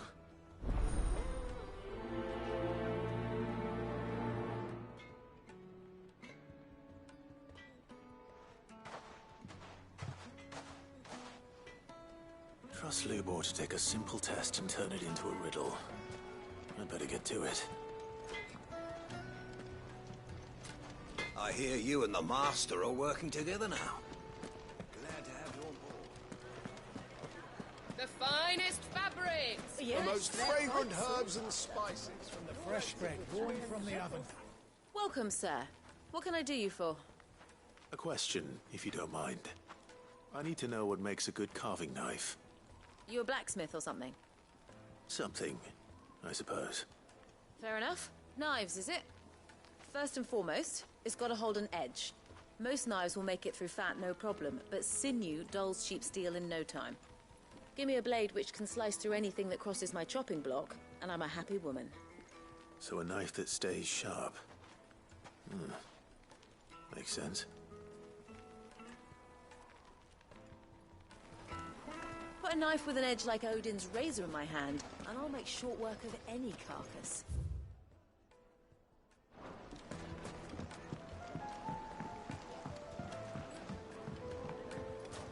Made from the stoutest stoneware. Everything I've worked for. Ruined. All those years of toil. Every coin I've ever earned is tied up in this place. You all right? The baths are closed. Leave me be. On second thought, perhaps you are just what I need. Might your services be for hire? That depends on the job. I'd have you save my business, the baths. the water's turned scalding hot and all the crystals in Dalimil wouldn't be enough to cool it. I've no doubt that my woes stem from the water's source. But I can't go and investigate for fear of my customers thinking I've abandoned the place. I'm bound to these baths in more ways than one. I beg of you, go to Dusnoff Terraces. Tell me what you find there. All right. I'll go and take a look. Wonderful. It's not far. Leave the market by the south gate. The smell of sulfur will guide you the rest of the way. These baths are all that keep me from an ignoble end in a debtor's prison. My livelihood, my very life, is at stake.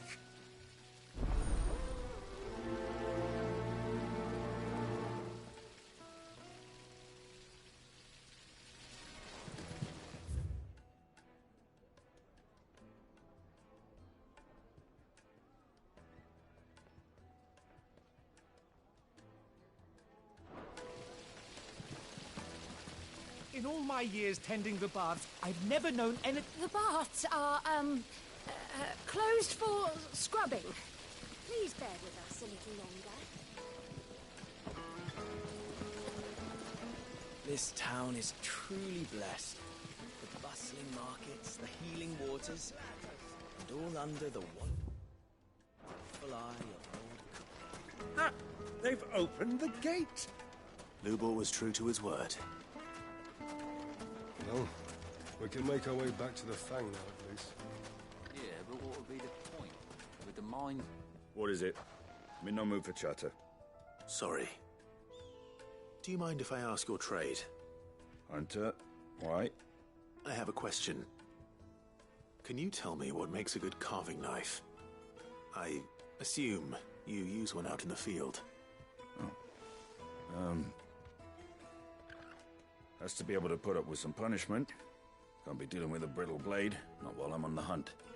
If your knife snaps every time you use it, you'll be spending coin as fast as you make it. Times are hard enough as it is. Thank you. I won't keep you any longer. All business, eh? Man after my own heart. So, a carving knife should be hard-wearing and hold an edge. Hardly a revelation. Let's hope Sava had better luck than I did. The darkness from your door! Plates and pots! Fresh bread, warm from the oven. It would make My carpets have pride of place in...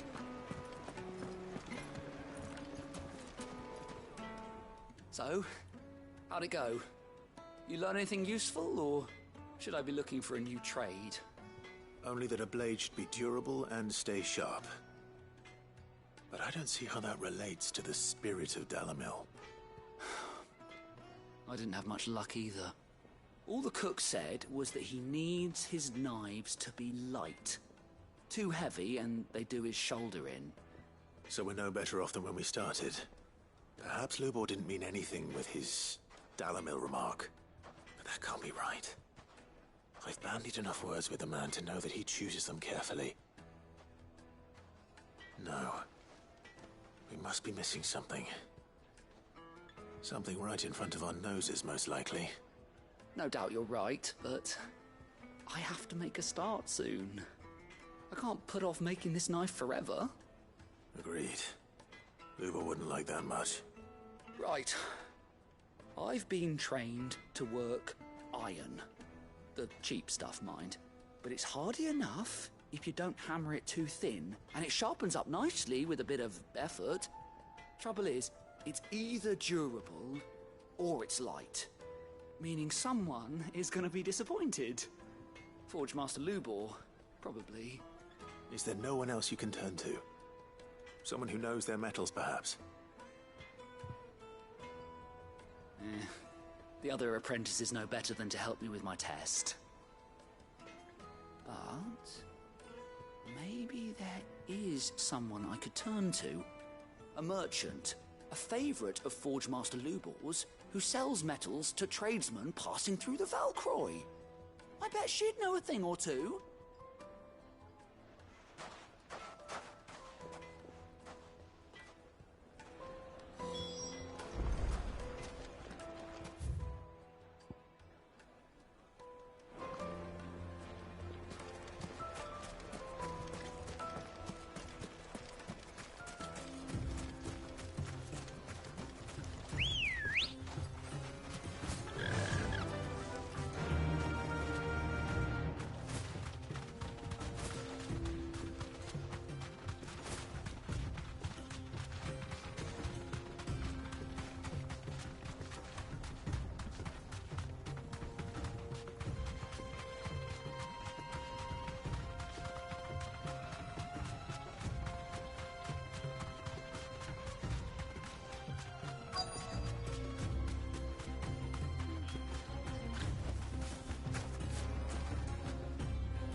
luck? Or will you be needing help with your bags? Well, I asked her, but... you tell him. If you're looking to make a knife that will impress a master like Lubor, there are options. They're just not that viable. Featherlight adamantite knives will get passed from generation to generation, never needing so much as a lick of the whetstone. But adamantite ore is unique to ash, so doesn't come cheap. And it's beyond my skill to handle. Unique to ash. Are there any materials unique to Dalamil? Something which could be mixed with iron to refine it. Make it lighter. What are you getting at? You said that Lubor trained you to work iron. Then that's what he'll expect you to use. But he would have known that it would either be too heavy or too brittle for a carving knife. Perhaps his Dalamil remark wasn't a riddle, but a hint. If it's cheap metal you're using, then there's always limestone, I suppose. Folk first settled Dalamil to get at her mineral deposits. And, if you know the trick, it can be melted down in the furnace to drive out impurities from low-quality iron. Bloody hell! That must be it! I don't suppose you know the trick, do you? It's hardly my speciality, but I've been around enough blacksmiths to know how it works. Looks like I've got some learning to do. Clive, I hate to ask after all that you've done for me, but... Limestone? Fine. I can hardly abandon you now. Besides, I want to know if this is the answer to Lubor's little riddle. I can't thank you enough, Clive. You'll have no trouble finding limestone over in the terraces. The place is bloody made of it. Then I suppose I'll meet you back at the forge. Right you are. I'll see you shortly. So, do you crush it up, or just throw it in the furnace?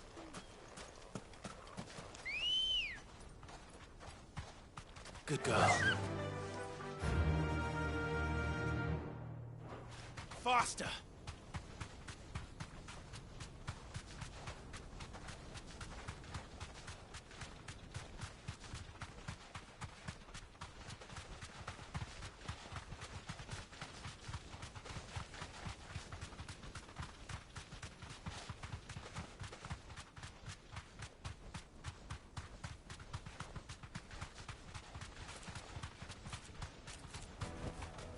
No need to ride from here. Is it true what I'm hearing? Light, meat and dark. Fresh and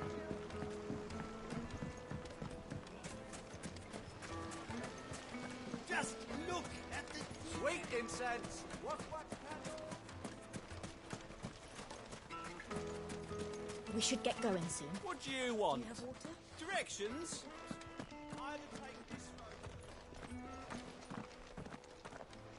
Ah, I'm not too late. What is it, Lubor? A question that I neglected to ask earlier. Where is it that you're bound? To Drake's Fang. To finish Hugo Kupka. Just as I thought. Then allow me to share a secret. Drake's Fang is currently riddled with royalists. Talmeki and Walud are allies, and as you have seen, their soldiers work hand in glove. But no nation has ever before allowed a foreign army to make a barracks of its holiest of holies. Not by choice, at least. And there's more. My man on the inside of the Fang has failed to report for several days. I fear there may be more trouble lying in wait for you on the road ahead. Isn't there always? If you're determined to beard the lion's den, then promise me one thing. That you will enter via the mines, where the guard is lightest. I've lost one Cid already. If I lose another, people will start to think me careless. I don't plan on dying. Not before Kupka does, anyway. Well, so long as you have a plan.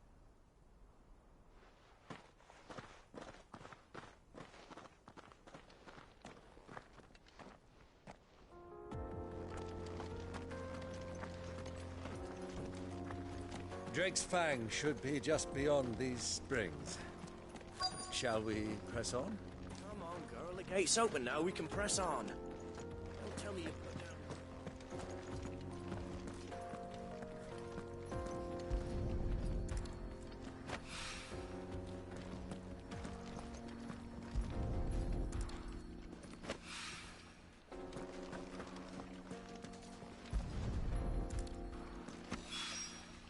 One rock looks a lot like another, but hopefully...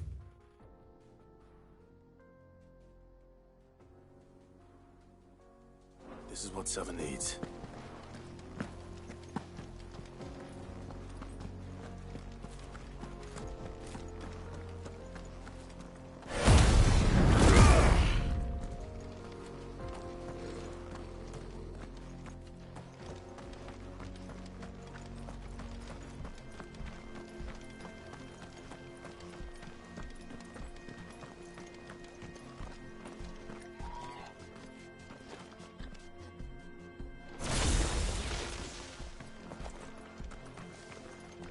How do? Trader, are you? Seeking your fortune down in the golden sands of Dalamil? From mercantile stock myself, as it happens. You'd never guess. I was born just down the road in Dravost. Like me old man, Pa, I've been wandering the world hunting Gilbert. Well, I'm feeling... What the hell are those things?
Something awful's taken up residence in the springs.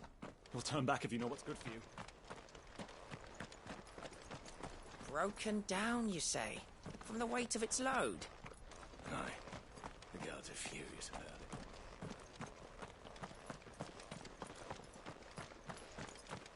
Get that damned wagon fixed! Unless you'd rather our men in Dalamil starved.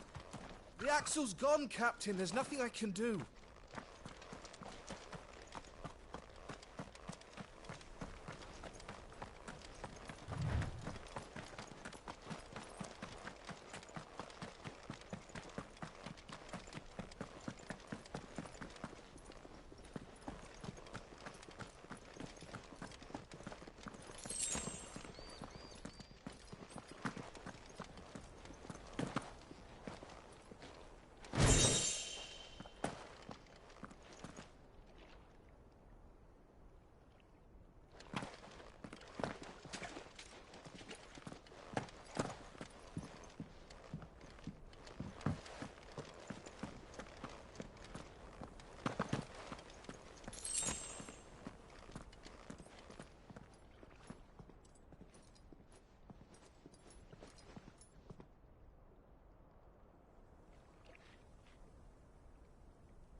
By the flames.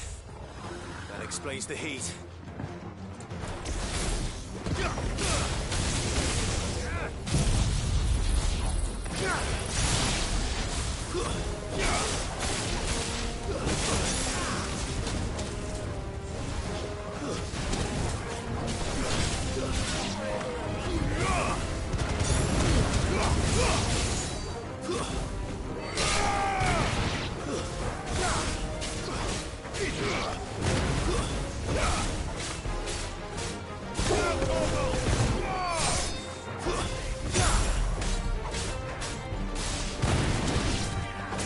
Out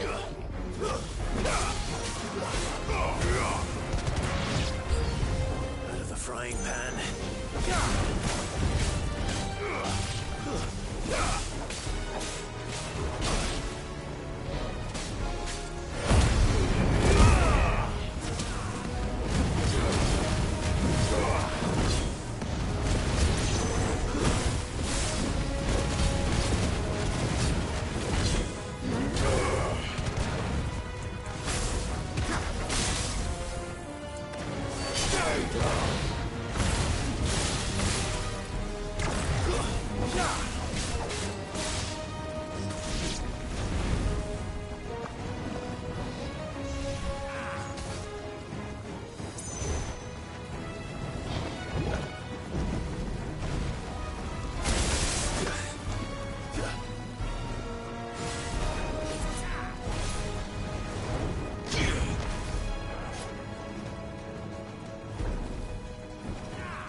Let's cool things down a bit.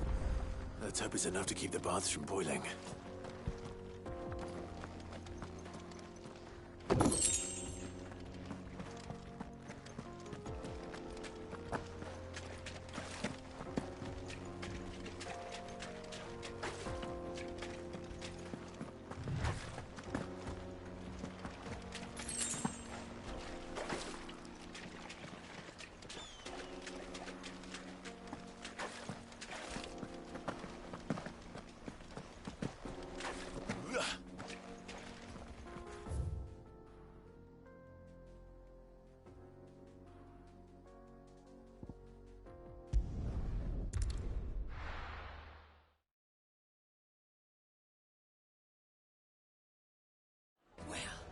This is no good. I was hoping to get out of the heat. I wasn't sure how much you'd need, but I hope this is enough.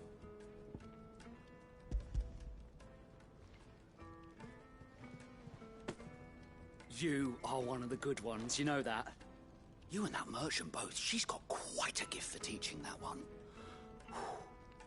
Now, time to see if limestone is the secret weapon we were hoping for.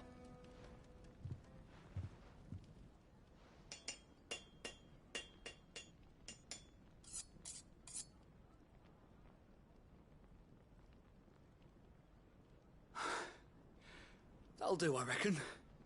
A knife forged from the very rocks of Dalamil. Her spirit, if you will. It's a fine-looking blade. I only hope Master Lubor agrees. That sounds like my cue.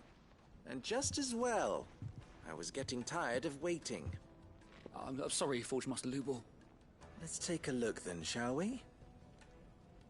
First things first, Sava, do you think this is a carving knife worthy of the fine people of Dalamil? I'd like to think so. But what do you think? What do I think indeed? It's sharp-ish, but it won't last long with hard use. And it's heavy, heavier than it should be. You might not think it just to hold it for a moment, but Sell that to a cook and you'll never hear the end of it. It looks like someone paid a visit to the terraces. The limestone was a step in the right direction, granted, but one that still leaves you short of the mark. And I was so certain I had it all worked out. I don't know who you found to teach you that little trick, but it certainly shows initiative. Next question. How much do you think I would charge if I'd made this? Well, if it took you even a fraction of the time it took me, I would say you could demand a heavy purse. And who would be able to pay that? The butcher? The hunter? The cooks over at the inn? Dalamil is home to humble traders, not wealthy lords and ladies. Rule number 1 in any business, Sava: know your customers. Yes, Forge Master. This is just about passable. But only just. I'd say you're worth keeping around a little longer. Starting tomorrow, you'll have an anvil of your own. I will. Thank you. I was wondering, what would you do if you were asked to forge a carving knife? I'd do what I always do. Ask who it's for. If it was for the butcher, I'd make sure it holds an edge. For the hunter, I'd make it as tough as Titan. For the cook, light as a feather. And for the nobleman, I'd make it cost an absolute fortune. There goes a master, all right. It looks like congratulations are in order. I couldn't have done it without you. So much for the Forge Master's riddle, though, eh? The spirit of Dalamil had nothing to do with limestone or anything much at all. Meaning, I had you run around for no good reason. You've passed your test. That's all that matters. You'll have a forge of your own in no time. And when I do, I'll craft you the finest carving knife you have ever seen.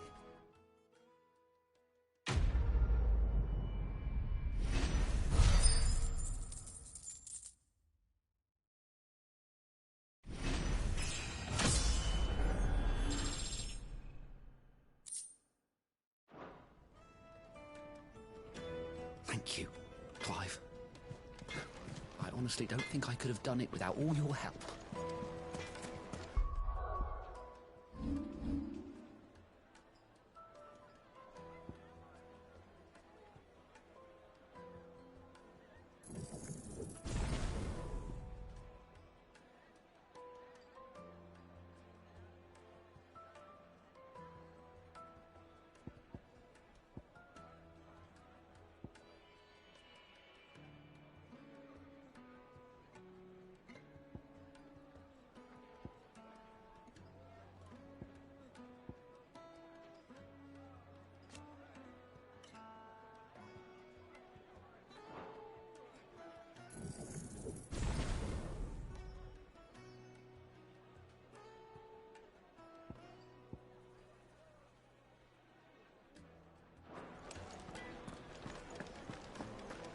The finest fabric! The most fragrant herbs and spices. Fresh bread, warm from the oven. Plates and pots! There he is. The man who said... I was hoping we'd be seeing you again. The baths grow more bearable by the moment. It won't be long now before we are back to business as usual. I'm glad to hear it. Now, tell me this. What did you find at the terraces? What threatened to make me a pauper? Not what I expected, that's for certain.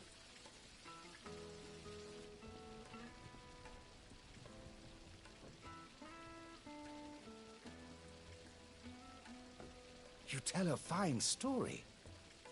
That's not to say I don't believe you, though. Creatures made of flame, eh? That's something new to worry about. But I burdened you with my worries enough already. Here, a small something by way of thanks. Right. It's high time I got back to work. With a little luck, the day might yet be salvaged.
It's just as well I sent you to the terraces in my stead.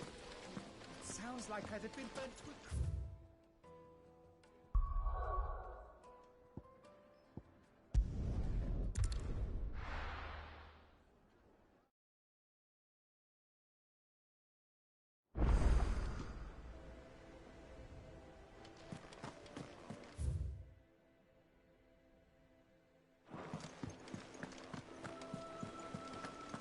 The little uns have been up to their old tricks again.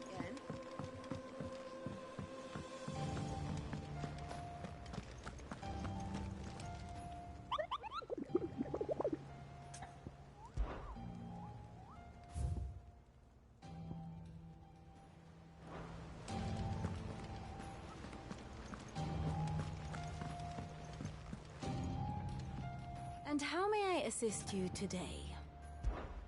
How may I help you today? I have the details here.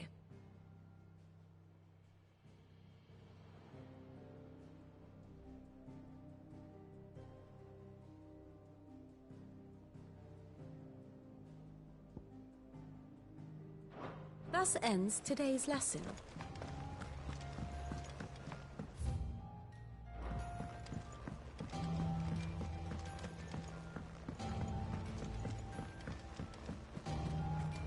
Who's this blue blood?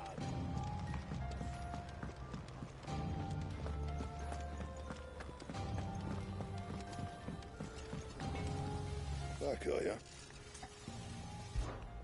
Not saying Fordian, do you?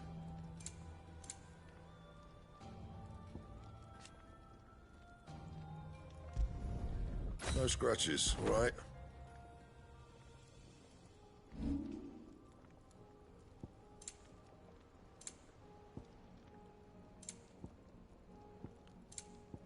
That it? Fine.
This is no good. I was hoping to get out. Is it true what I'm hearing? My carpets Off have our crystals pride for of themselves? place in castle. It could certainly explain why we haven't been getting our... I can't let anyone in until I've cleaned up the mess you and your friend made. Take a sniff, good sir. Fresh bread, warm from the oven.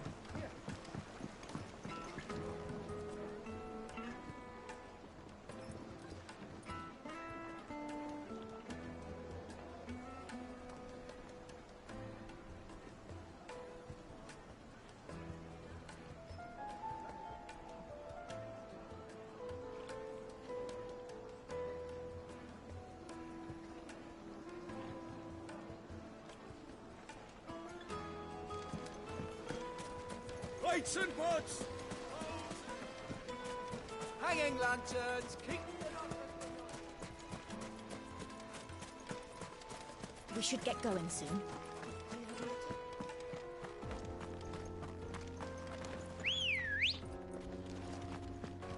Ready, go? Yeah!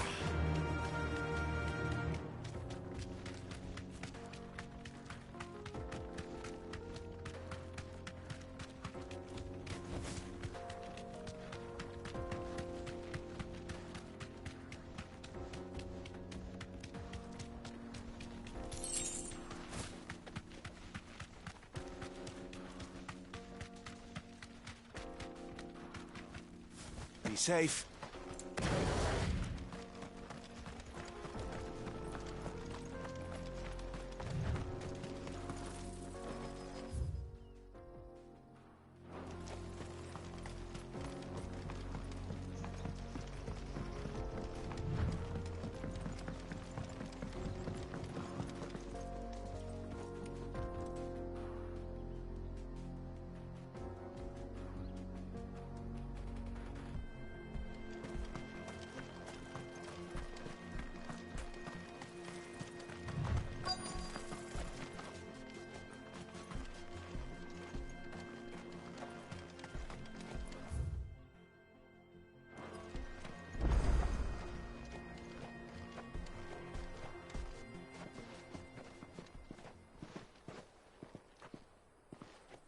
There it is. Drake's Fang.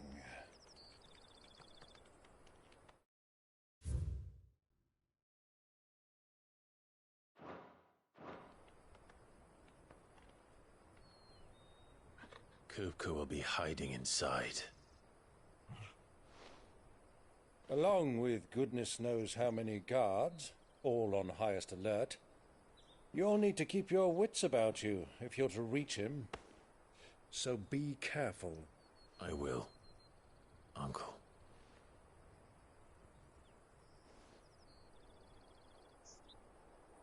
Before you go, Clive, allow me to apologize.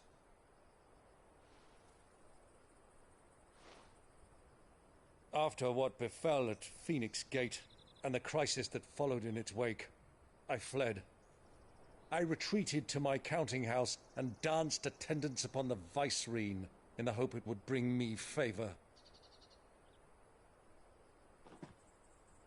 I betrayed my nation to save my skin, like the coward I am. And I'm sorry. Uncle, please. It's not too late, Clive. Rosaria is yours by right, and there are those that would help you to take it back. Had I the courage of my brother, I might already have done so. But that ship has sailed. You, however... No. Forgive me, but I cannot. I fight to build a new world now. A better world. Where men can live and die on their own terms. I was raised in a nation that strove to improve the plight of bearers.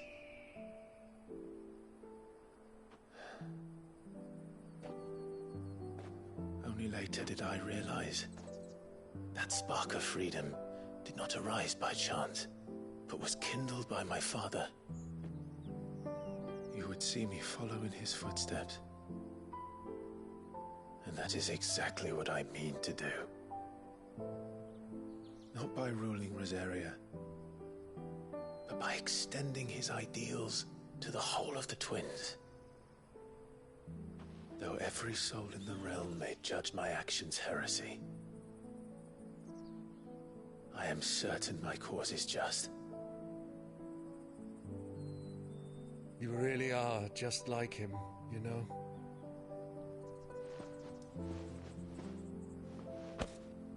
Thank you, Clive, for coming back to me. I am proud to call you nephew.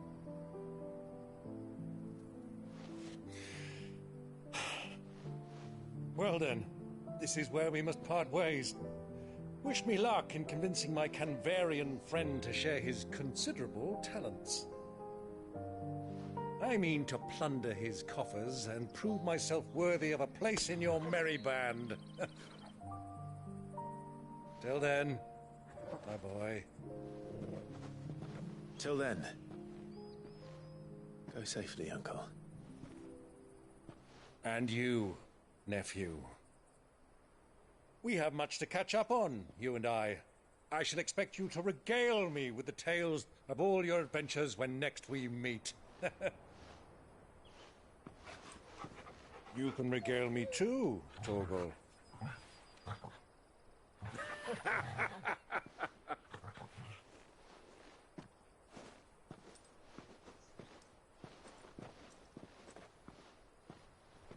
I'm coming for you, Kuka.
Fuck!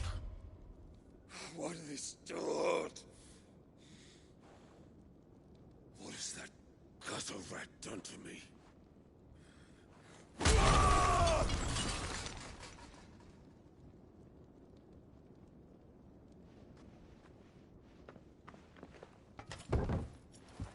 Out of my sight, witch! I'll kill you, Rossfield! I'll rip out your heart! I'll tear you limb from limb! Peace, Hugo. The table shan't hurt you any longer. He sought to humiliate me. Me! If you hadn't interfered, he would be dead! You truly believe you would have triumphed had the battle continued? Titan would have ground him into dust! And how would he have done that without his head? Shut up! You weren't strong enough, and you call yourself a dominant. Or rather, you did. You mock me, Harbert.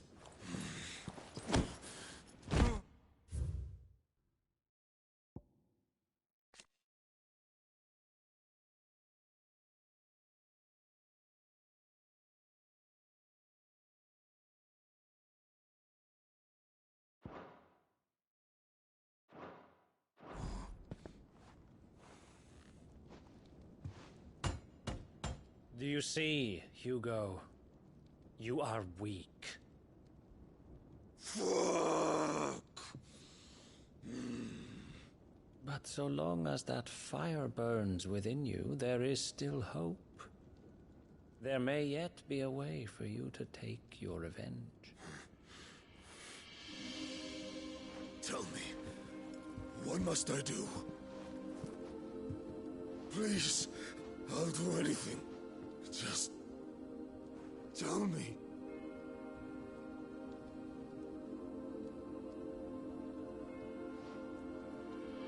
The heart. What of it? A Mother Crystal's heart is the most concentrated source of ether in all creation. Perhaps you could take advantage of that. Of course, the crystal would not yield her blessing to any ordinary man. But then, you are no ordinary man, are you, Hugo? Clive Rossfield stole your power, but others have suffered a similar fate, and still managed to find the strength to conjure their icon.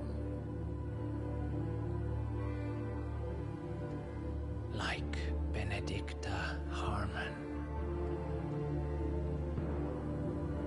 She too drank of the ether and gained a power beyond human understanding.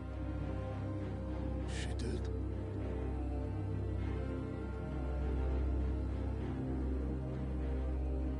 Benedicta.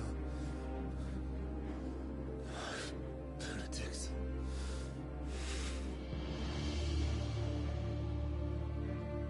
I'll do it. My love. I'll avenge you.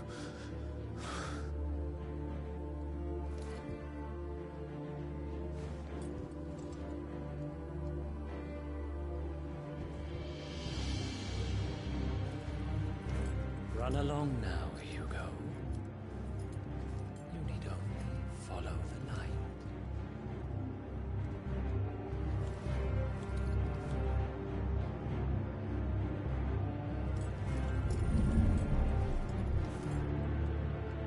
Muthos is here.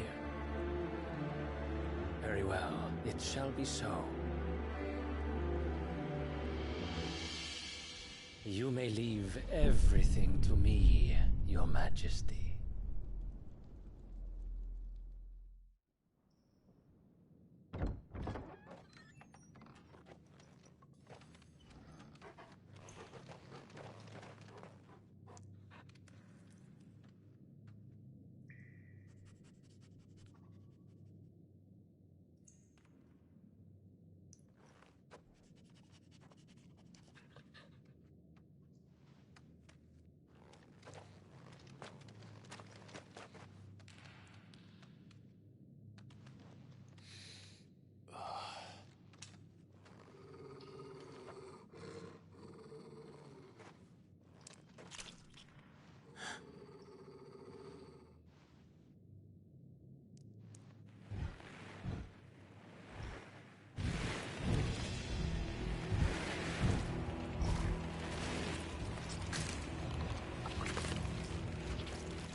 Did the royalists bring them from Ash?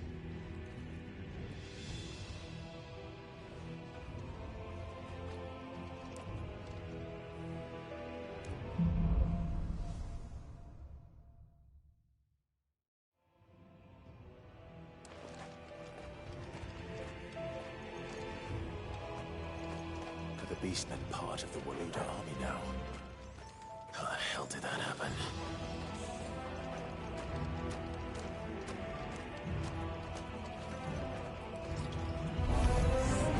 They've spotted us.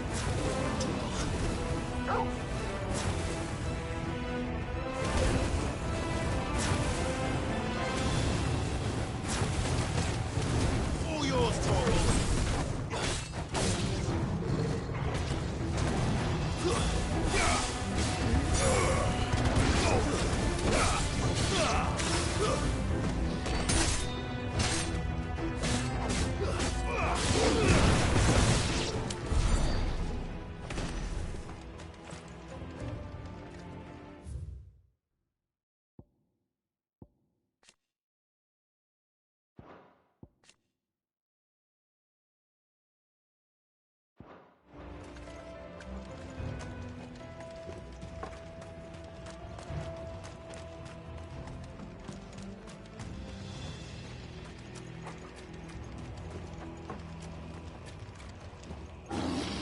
Over the entire mine.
So much for the men of the Rock. Dalmekia's finest.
Won't be going any further this way.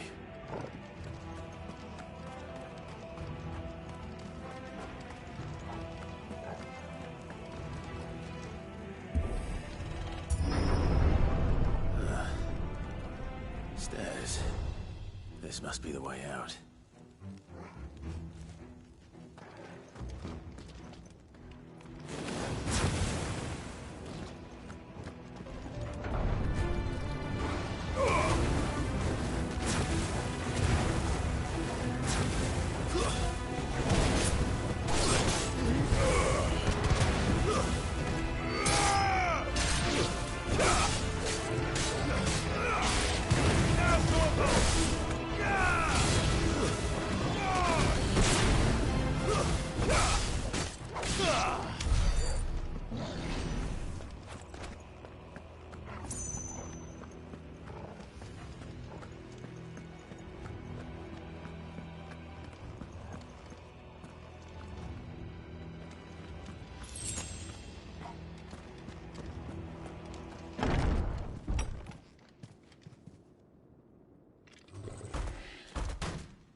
I won't be sneaking past this one. How did it get in here?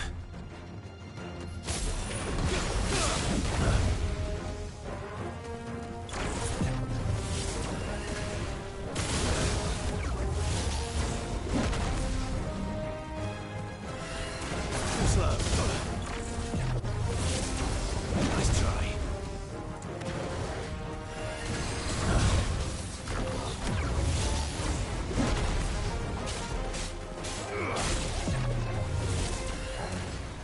Nice try.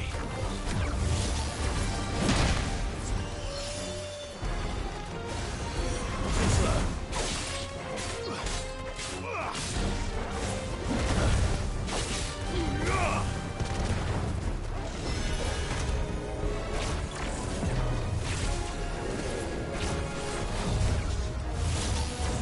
Nice try.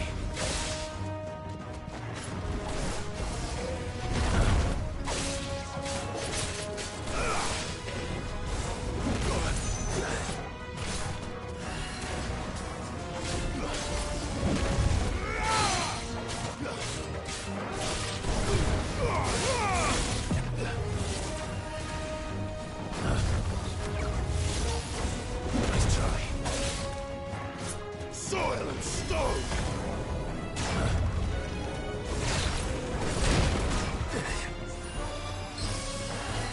Nice try.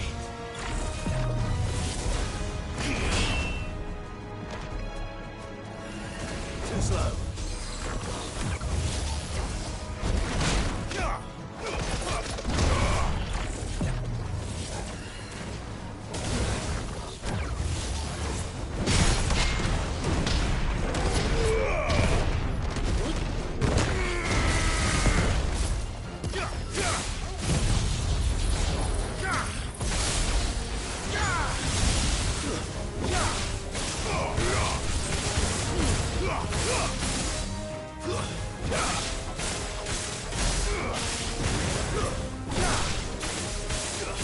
Well done.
By the flames.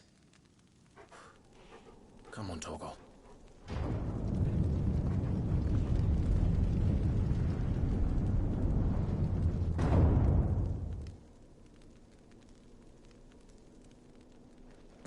Kupka never did do things by halves. As if taking the Mother Crystal for his own wasn't enough. He had to build his castle in it.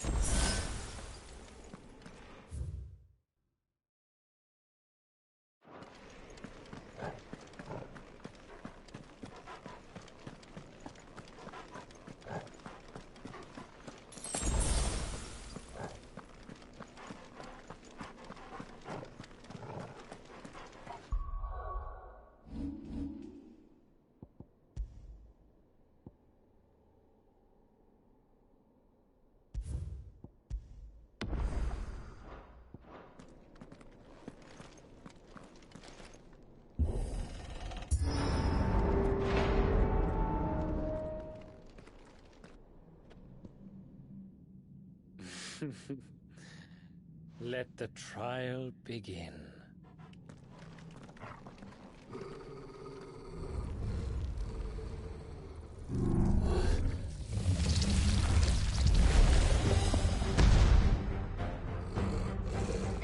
What the hell?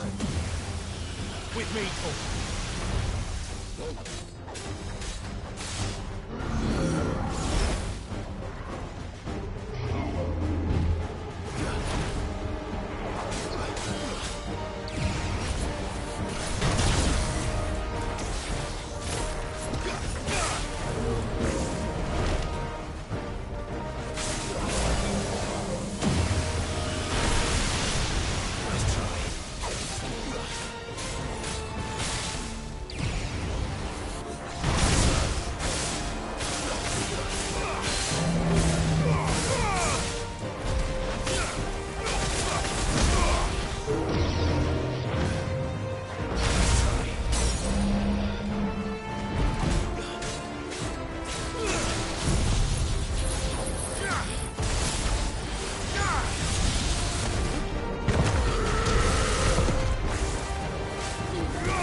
Seems we're expected.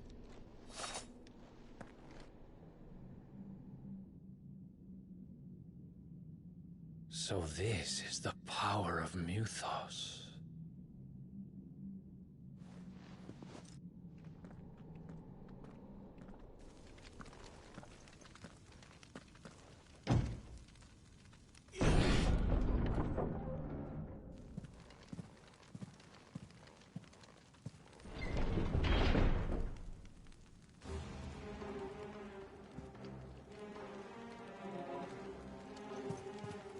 Did the orcs do this too?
What the hell is going on? Are these things here for me? Or for him?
Slow.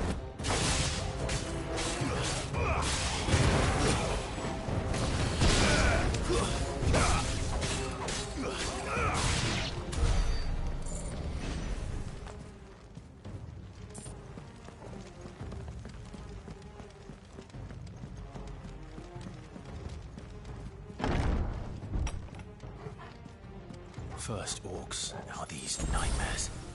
Is this your doing, Ultima?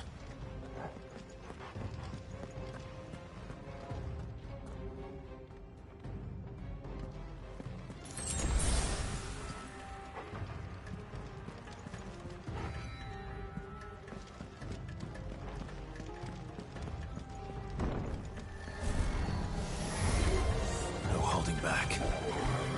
Let's try.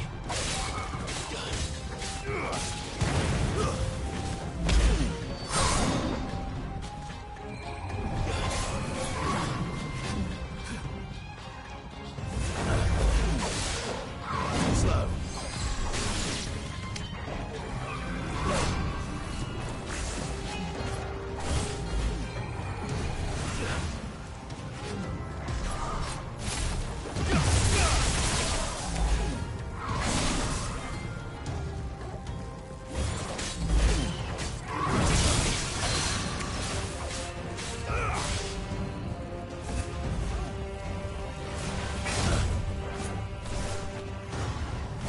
Let's try.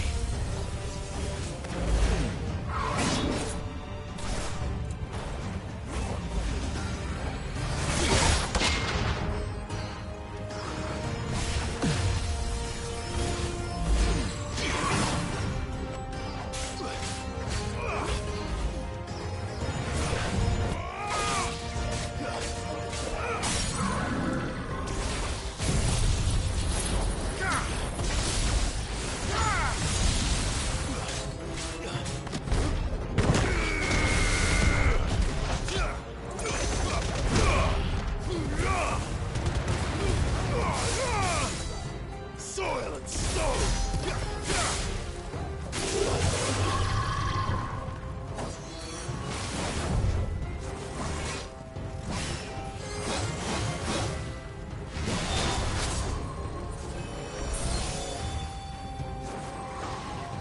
Let's try.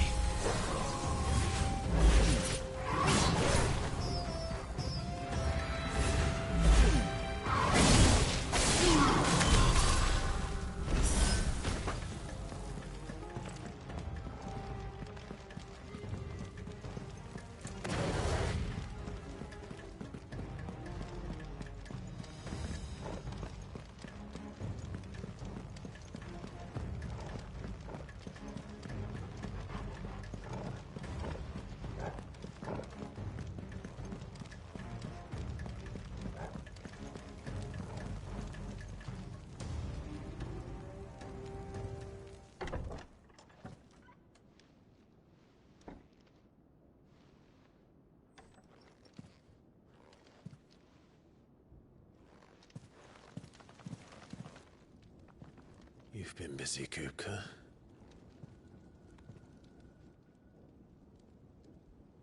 But where did you go?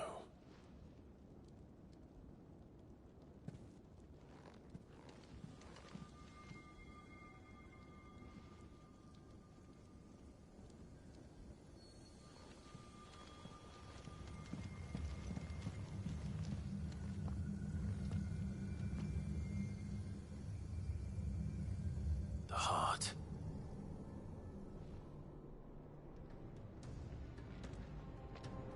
He's in the sanctuary. I can feel it. Come on, Torgal.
Just what I needed.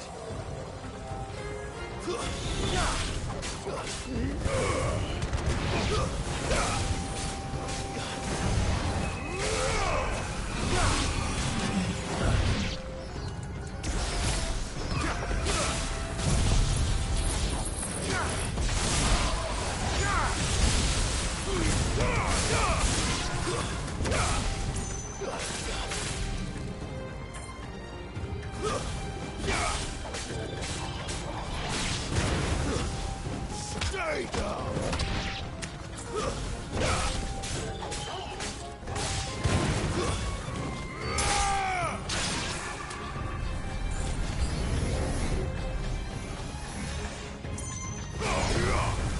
It's over.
Better be the last of them.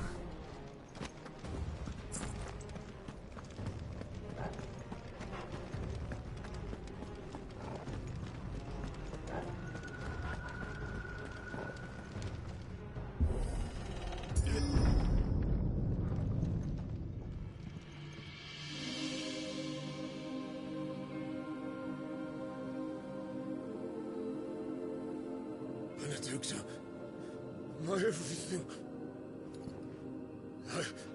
I've missed you so much. Kuka!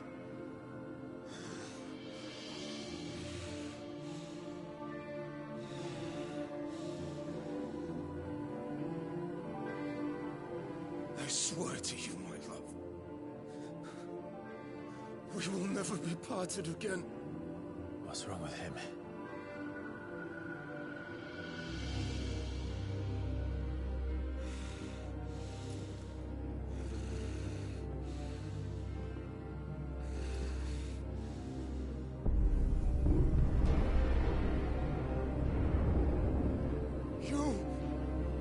Get away from her!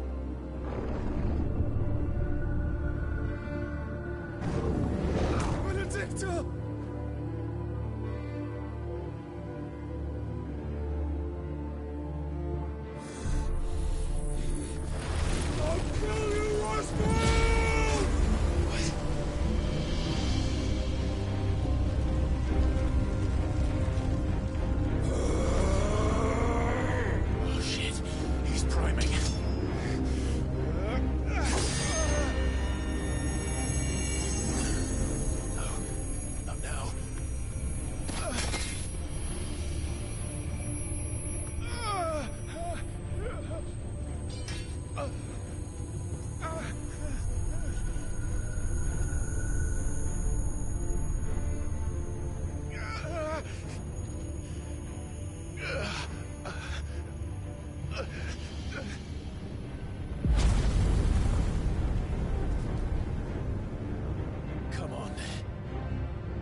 if you can do it, then so could I!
Let's give this a try.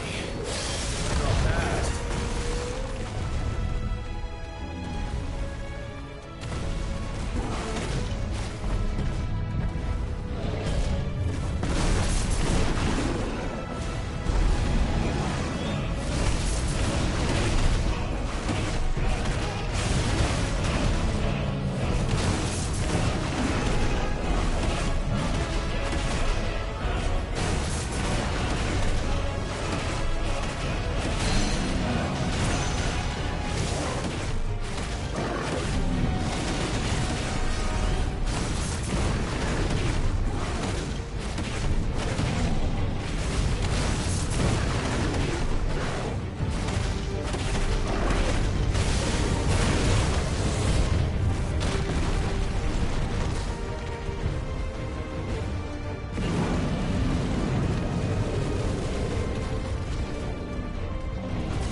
You're mine.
do you want?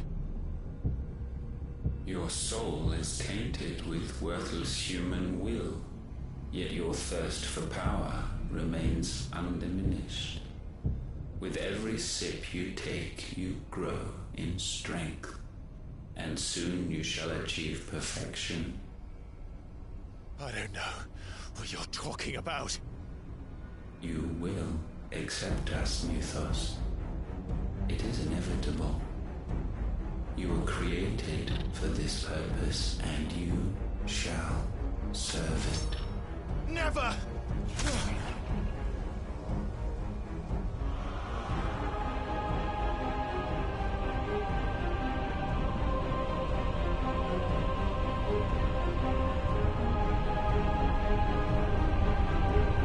Fight it, Clyde! Don't let him in! Consciousness. We see now. Human will is so insubstantial it cannot exist in isolation. You mitigate its weakness by interweaving it with your consciousness. We believed we had merely to purge you of your will to claim our vessel. It appears we first have to sever every thread of the consciousness that supports it. No matter. The time to build a new world is not yet upon us. We will contemplate.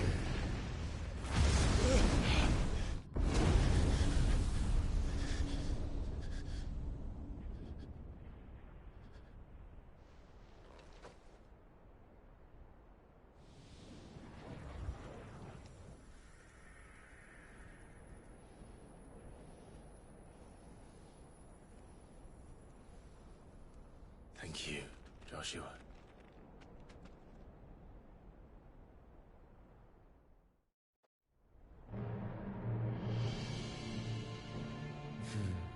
One can no more command the power of ether by drowning in its flood than one can constrain the tides by standing in the sea. I had thought Hugo wiser than this, but it seems his head was full of rocks after all. Titan was strong. Your Majesty. But Mythos is stronger. For 5 years, that man lived only for revenge. Clinging fast to a fiction, even as it swept him into the abyss.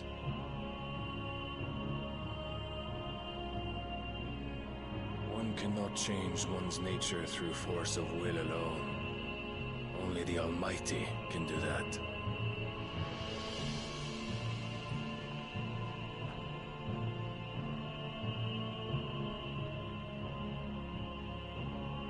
Hugo Kupka, the man who gave his life for a woman's head. A fool like all the rest.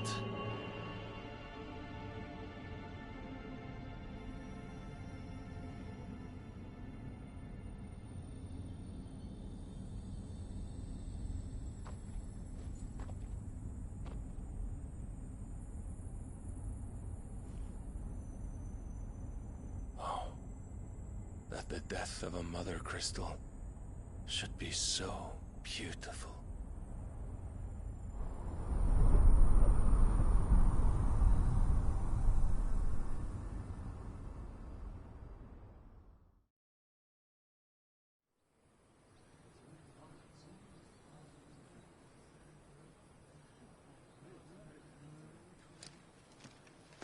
Some medicine, my lord?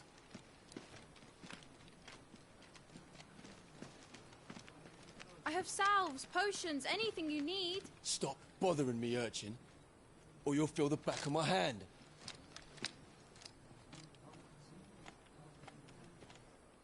You must consider your health, my prince.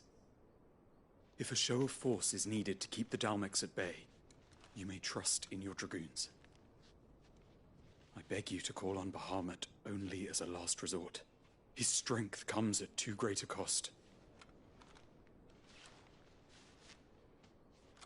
The Empire agreed to an armistice with the Republic, and yet the Emperor still plots its ruin.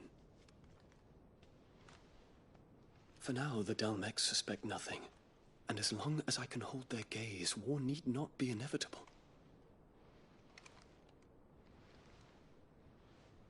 But more than that, Bahamut is the champion of the Empire.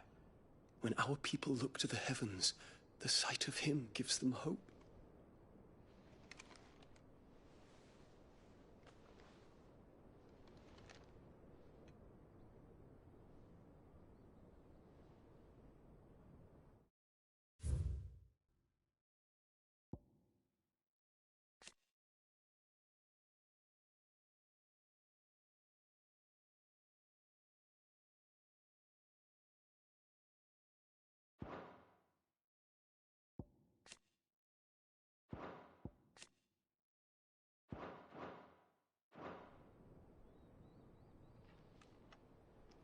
Forgive me, Terence. Would that you were my master.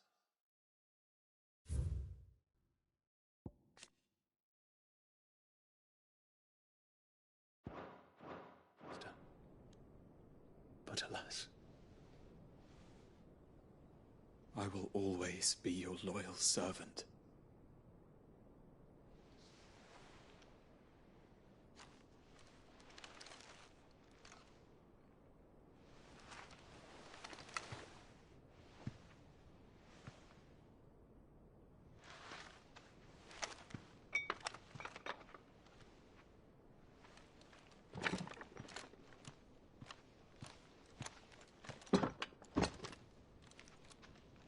Should the Council's brazen maneuvering prompt the Republic to tear up their own treaty and launch a new assault, our soldiers would advance to meet them, cutting across the Central Isles, but not in time to prevent their forces from breaching the southern defenses and storming Twinside. And so the capital would become a battlefield. Thousands of innocents would die. I cannot allow that to happen. There is one small mercy, at least. You will not be forced to do battle with Titan.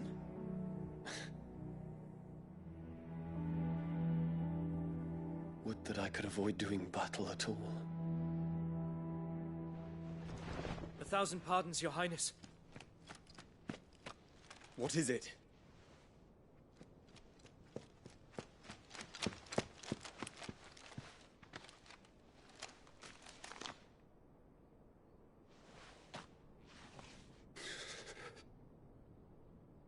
Olivier has been made Emperor. What is the meaning of this? My father's orders. What were they? Quickly! Yes, Your Highness. His Radiance requests that Your Highness maintain position here and... Ah!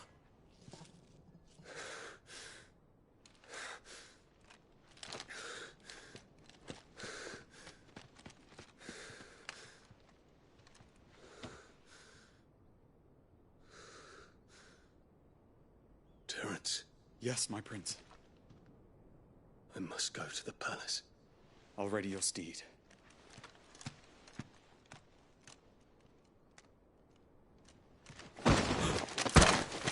What is it now?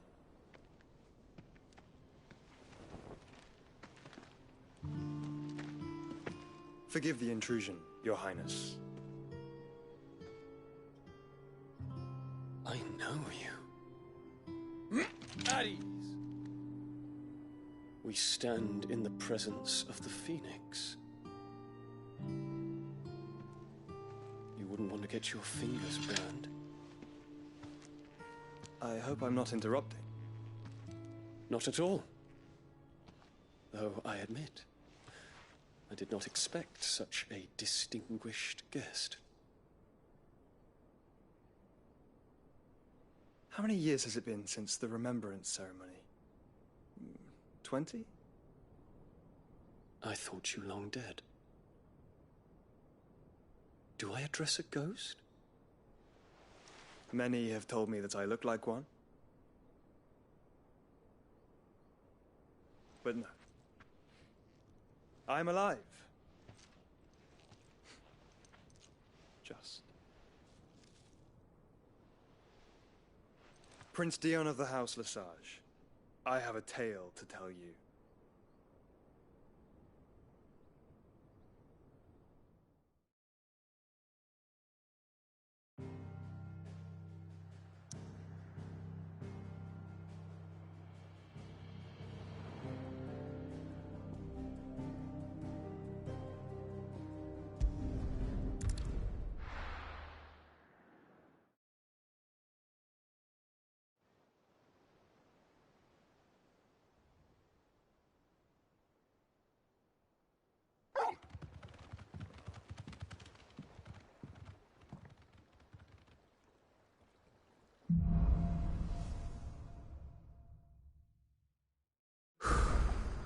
I'd better give Otto the good news.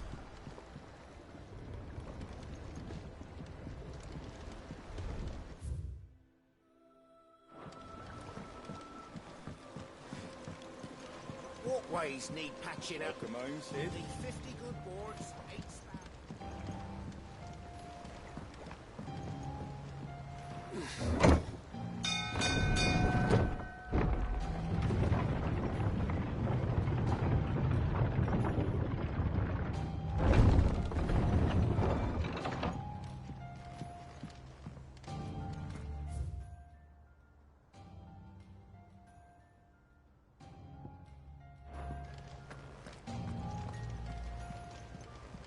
Gav told me the gentleman who visited earlier, the one with the loud voice, was your uncle.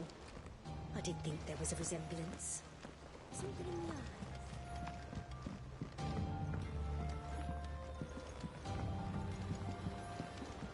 We're seeing troops amassing at every border crossing. Clive, you're back. I am. And with glad tidings for once. Hugo Kupka is no more. Well, I'll be. All of our comrades who lost their lives back at Sid's place be smiling down at you right now. We had a stolus from Lubor saying Drake's fang had fallen. I expect that was your doing as well, was it? It's a long story. One for the history books, I'll bet. Welcome home, Clive. It's good to be back. You look better. I feel it. Which means I'm coming on your next little adventure. You're not leaving me behind again. Wouldn't dream of it. Otto. Any word on the Royalist movements since I've been away? Shouldn't you be putting your feet up? If you really want to know, go and have a word with Vivian. Thank you. I will.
If you're desperate to know more about Waloed, Vivian's your girl. But if I were... Not bad for a boy from the Imperial Barracks, eh? It's good to have you back. I was worried.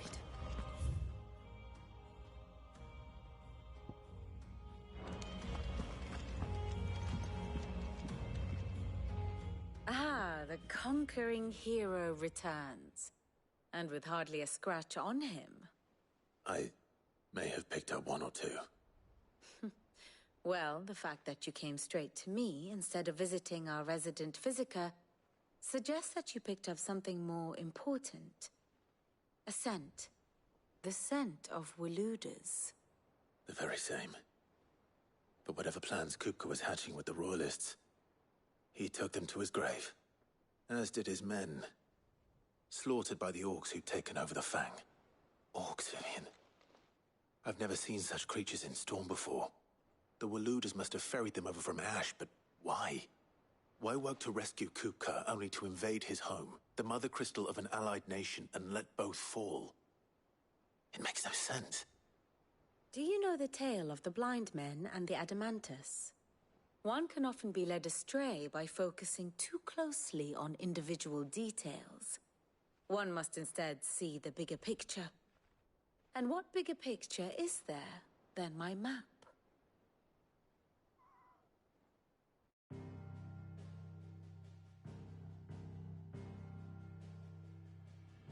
The Kingdom of Waloed claims dominion over all of Ash. It is a nation forged by the bloody conquest of Barnabas Tharm, the dominant of Odin. The Canvarian War of Independence in 849. The Battle of the Twin Realms in 865. The Battle of Belinus Tor in 873. Wheresoever his armies fought, Odin was found where the fighting was fiercest. But of late, the warrior king appears to have laid his sword to rest. Battle rages for control of the crystalline dominion. Yet Tharm sends not a single ship in support of his Dhalmekian allies. Meanwhile, the Blight ravages great swathes of Ash. Yet warlike Waloed shows not the faintest interest in laying claim to untouched lands. So why go to the trouble of sending an army of orcs into the heart of Drake's Fang, only to make no attempt to claim the Mother Crystal for Waloed? It can hardly be for lack of men. Tharm's armies rival any in the Twins. No. We have not seen the last of the Waloeder standard. Odin will ride again. It is but a question of when. And on that day, who will be trampled underfoot?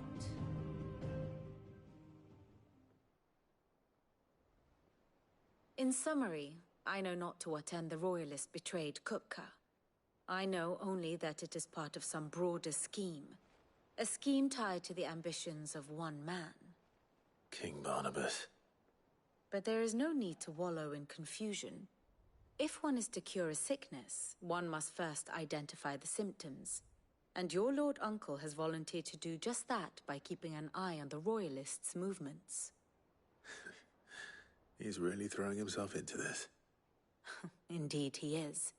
Which means all that remains for us to do is await his reports. Well, not quite all in your case. The people of the Hideaway must hear the news. Justice has been done. Hugo Kupka is dead. The wounds he left that night are still raw, especially for those who lived with Sid the longest. Tell them that those wounds might finally begin to heal. Consider it the price of today's instruction. I've never known you to be sentimental. What can I say? I am only human. And we are, all of us, sentimental animals at heart. I suppose we are. Very well. I'll go and spread the word.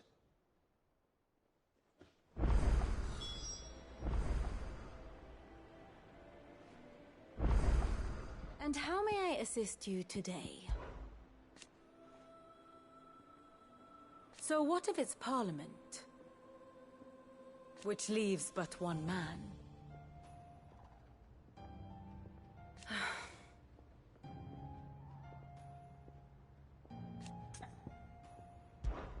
How may I help you today? Of course.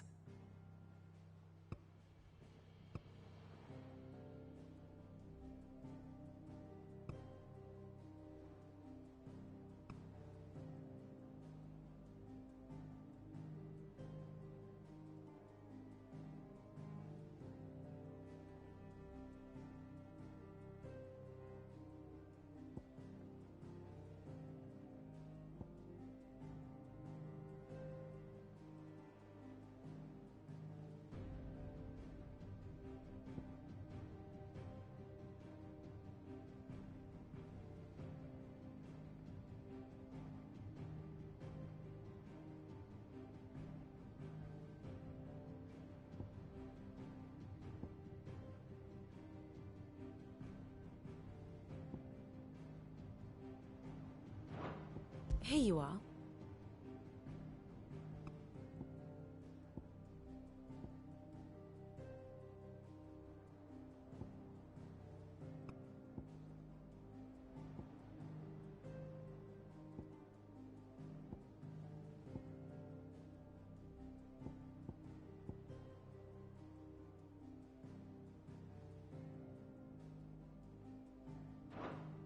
The state of the realm is ever-changing, Clive.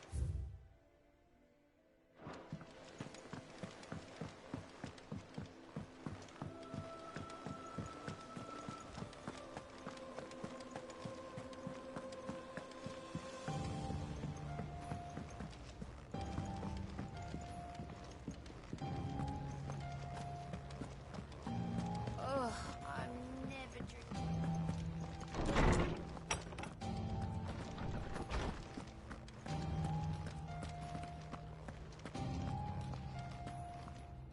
Ah, Clive. Have you come seeking the gift of knowledge? No. To share mine, actually. Hugo Kupka is dead. Oh my. Can it really be true? Look, he's crying. He is. The big baby. And with good reason, children. These are tears of joy. We must offer up a prayer to your parents that the heavens might weep with us. There shall be no lessons today, only thanksgiving and merrymaking. Go, put away your things. All right. Brilliant.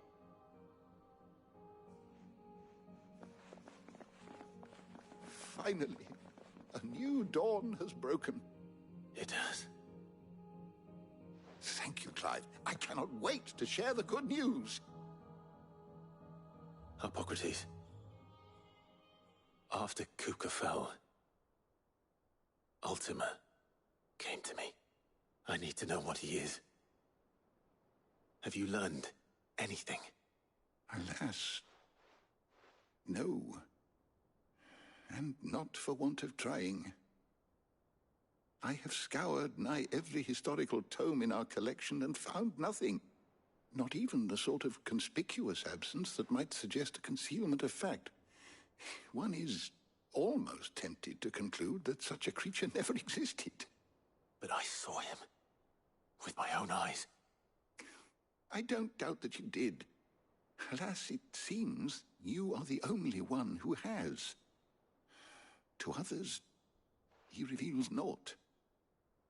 We see only that which he leaves in his wake, like some terrible force of nature beyond the ken of mortal man.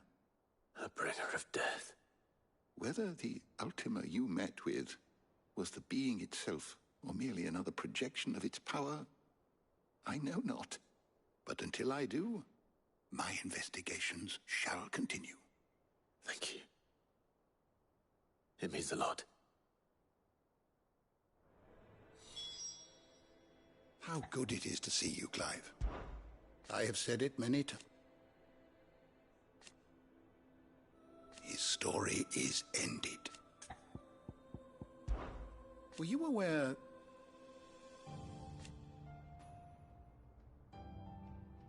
But what of the twins themselves? Yes, change will come. I have a few new notes that might interest you.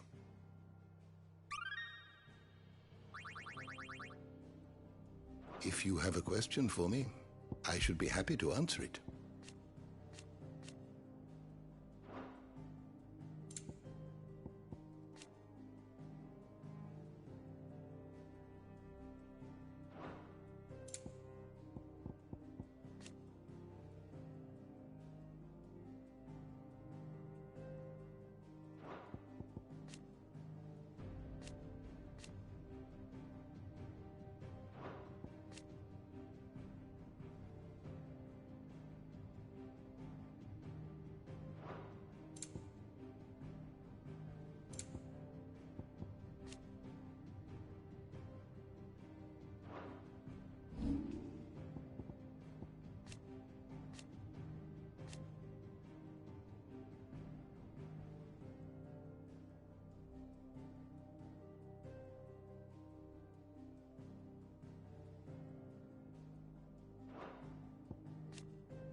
door to the shelves shall ever be open.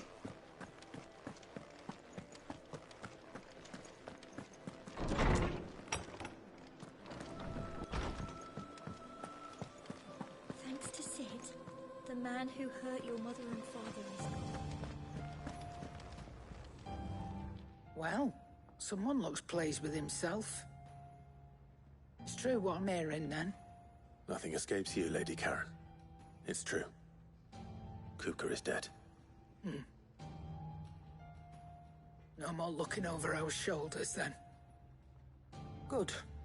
I'm starting to get a crick in my neck. Don't let it go to your head, though. Is it business or pleasure? It's a relief, thank you, Clan.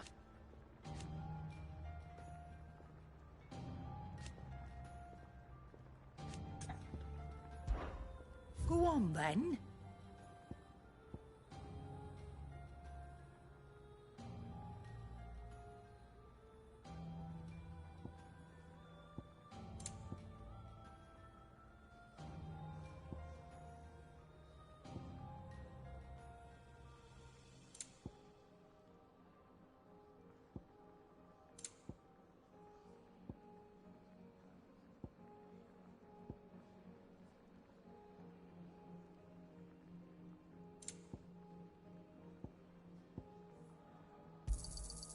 You're rubbing me blind, you know.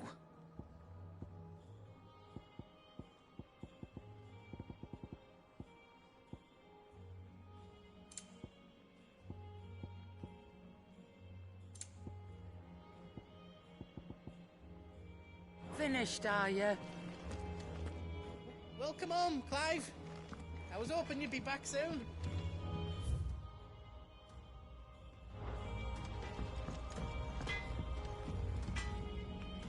Blackthorn, do you have a moment?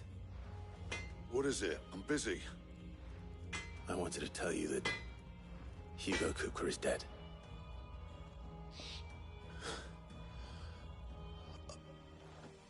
I can't tell you how long I've been waiting to hear those words. This is it then. A new beginning under a new Sid. I'll try to live up to the name.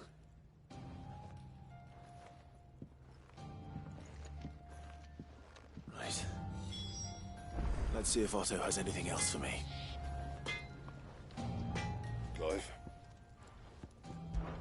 To a bloody riddance. Mine included. What's that for you, dear?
That it?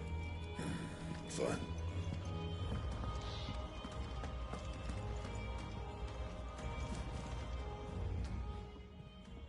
And what can I do for you? Going purse weighing you down?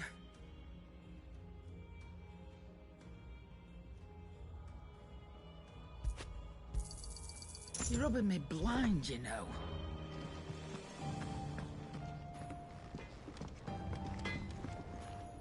Back, are you? So, what'll it be?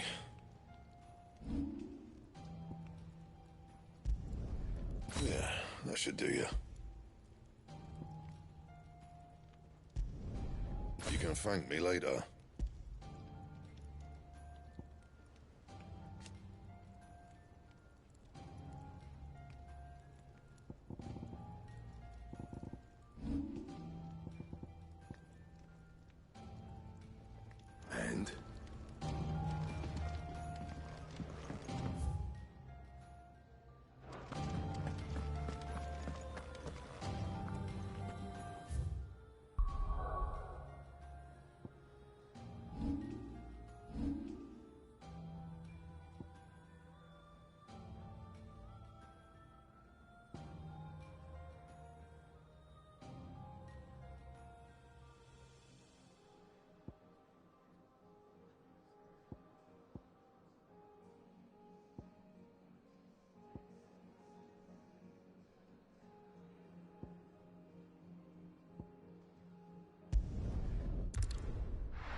My blade yet hungers, and so do I.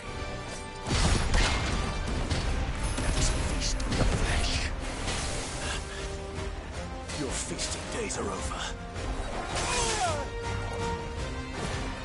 You want some more?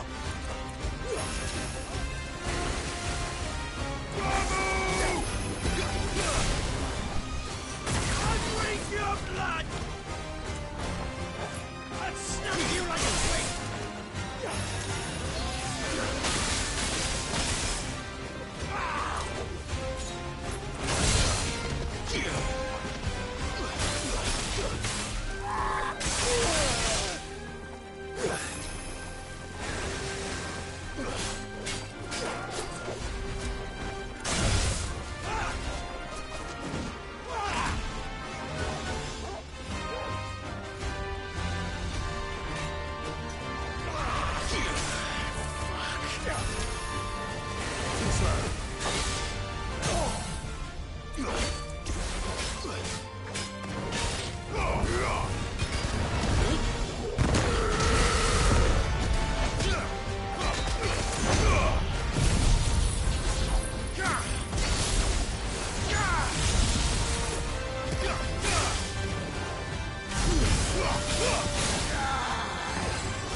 Those who kill for sport deserve no better.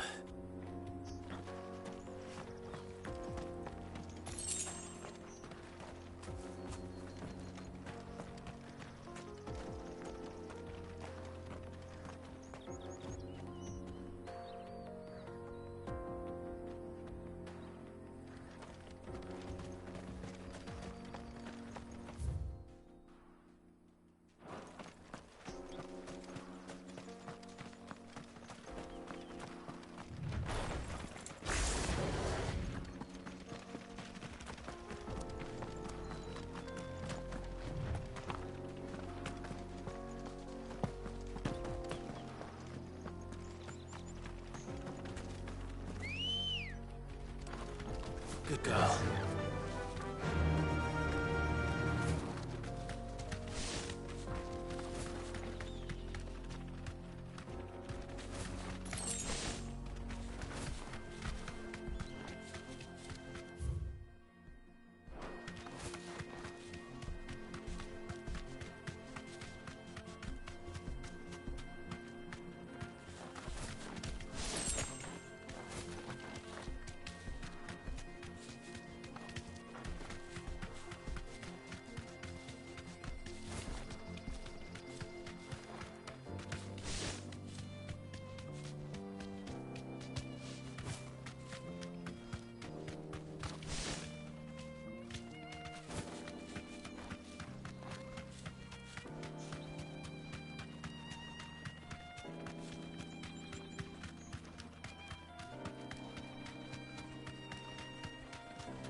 Mountain of a monster, twice as tall as Titan himself, cracked the fang open like it was a sparrow's egg.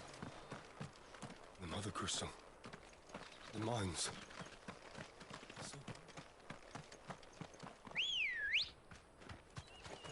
Let's go.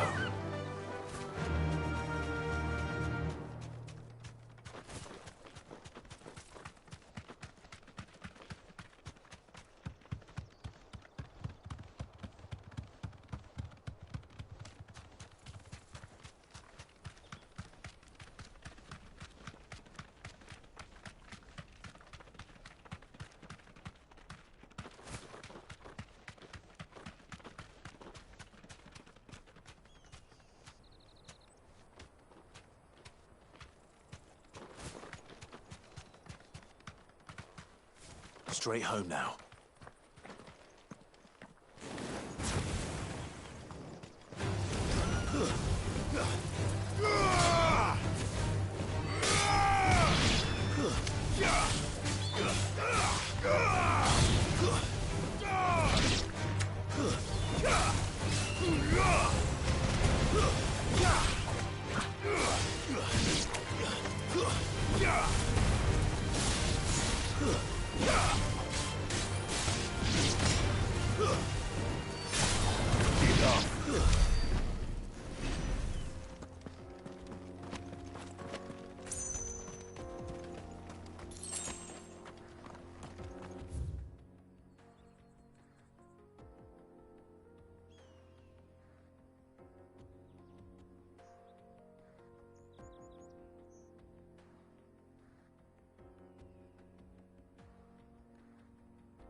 It's over.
Playtime for the pack, is it? Let me introduce you to mine.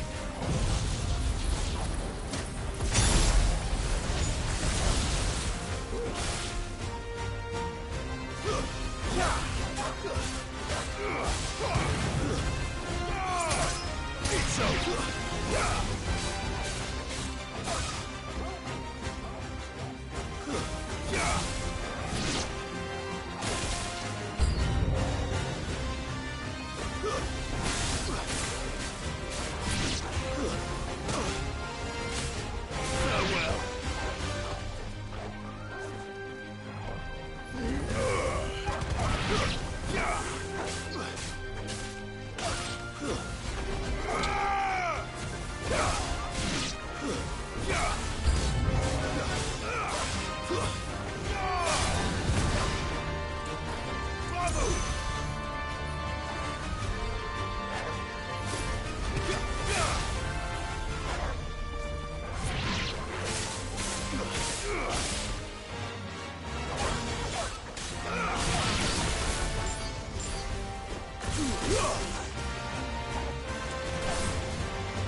And then there was one.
wasn't too bad, was it, Torgal?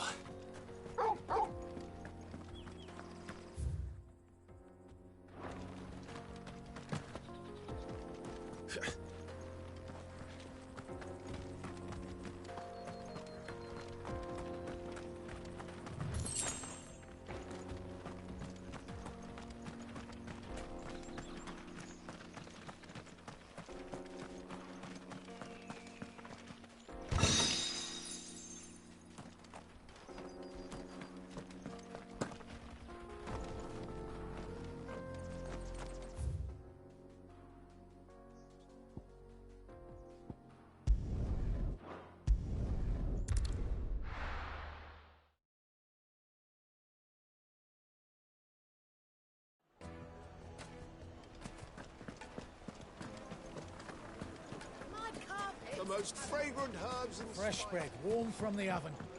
Oh, where did all the men have gone? made from the stoutest stoneware.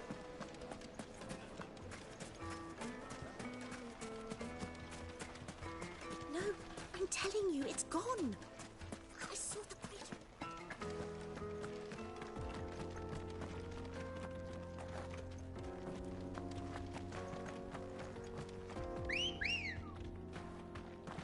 Let's go.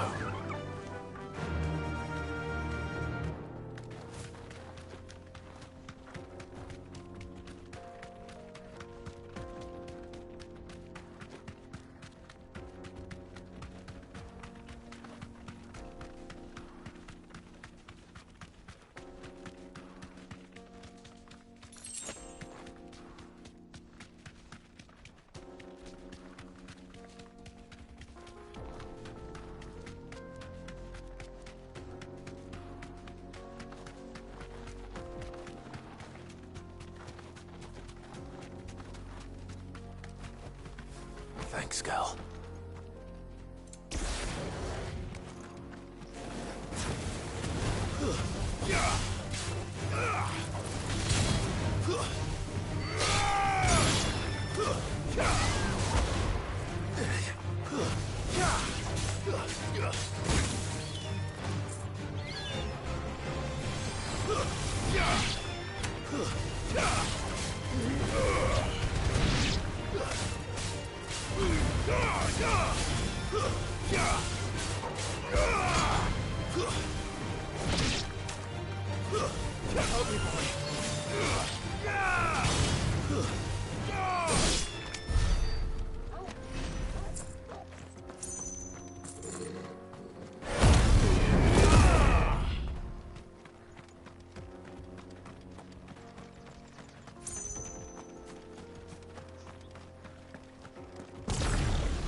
to fight.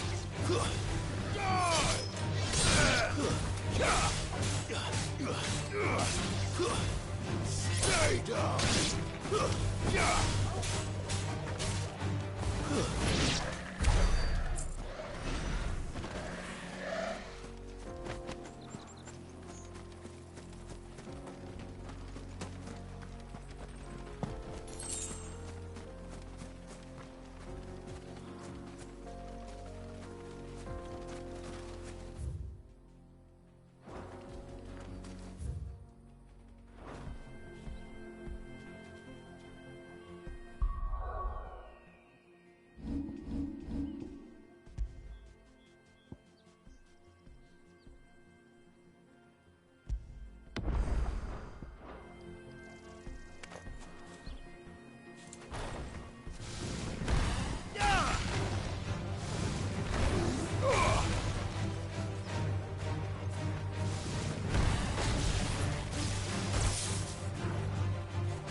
To me, boy!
I can't go on.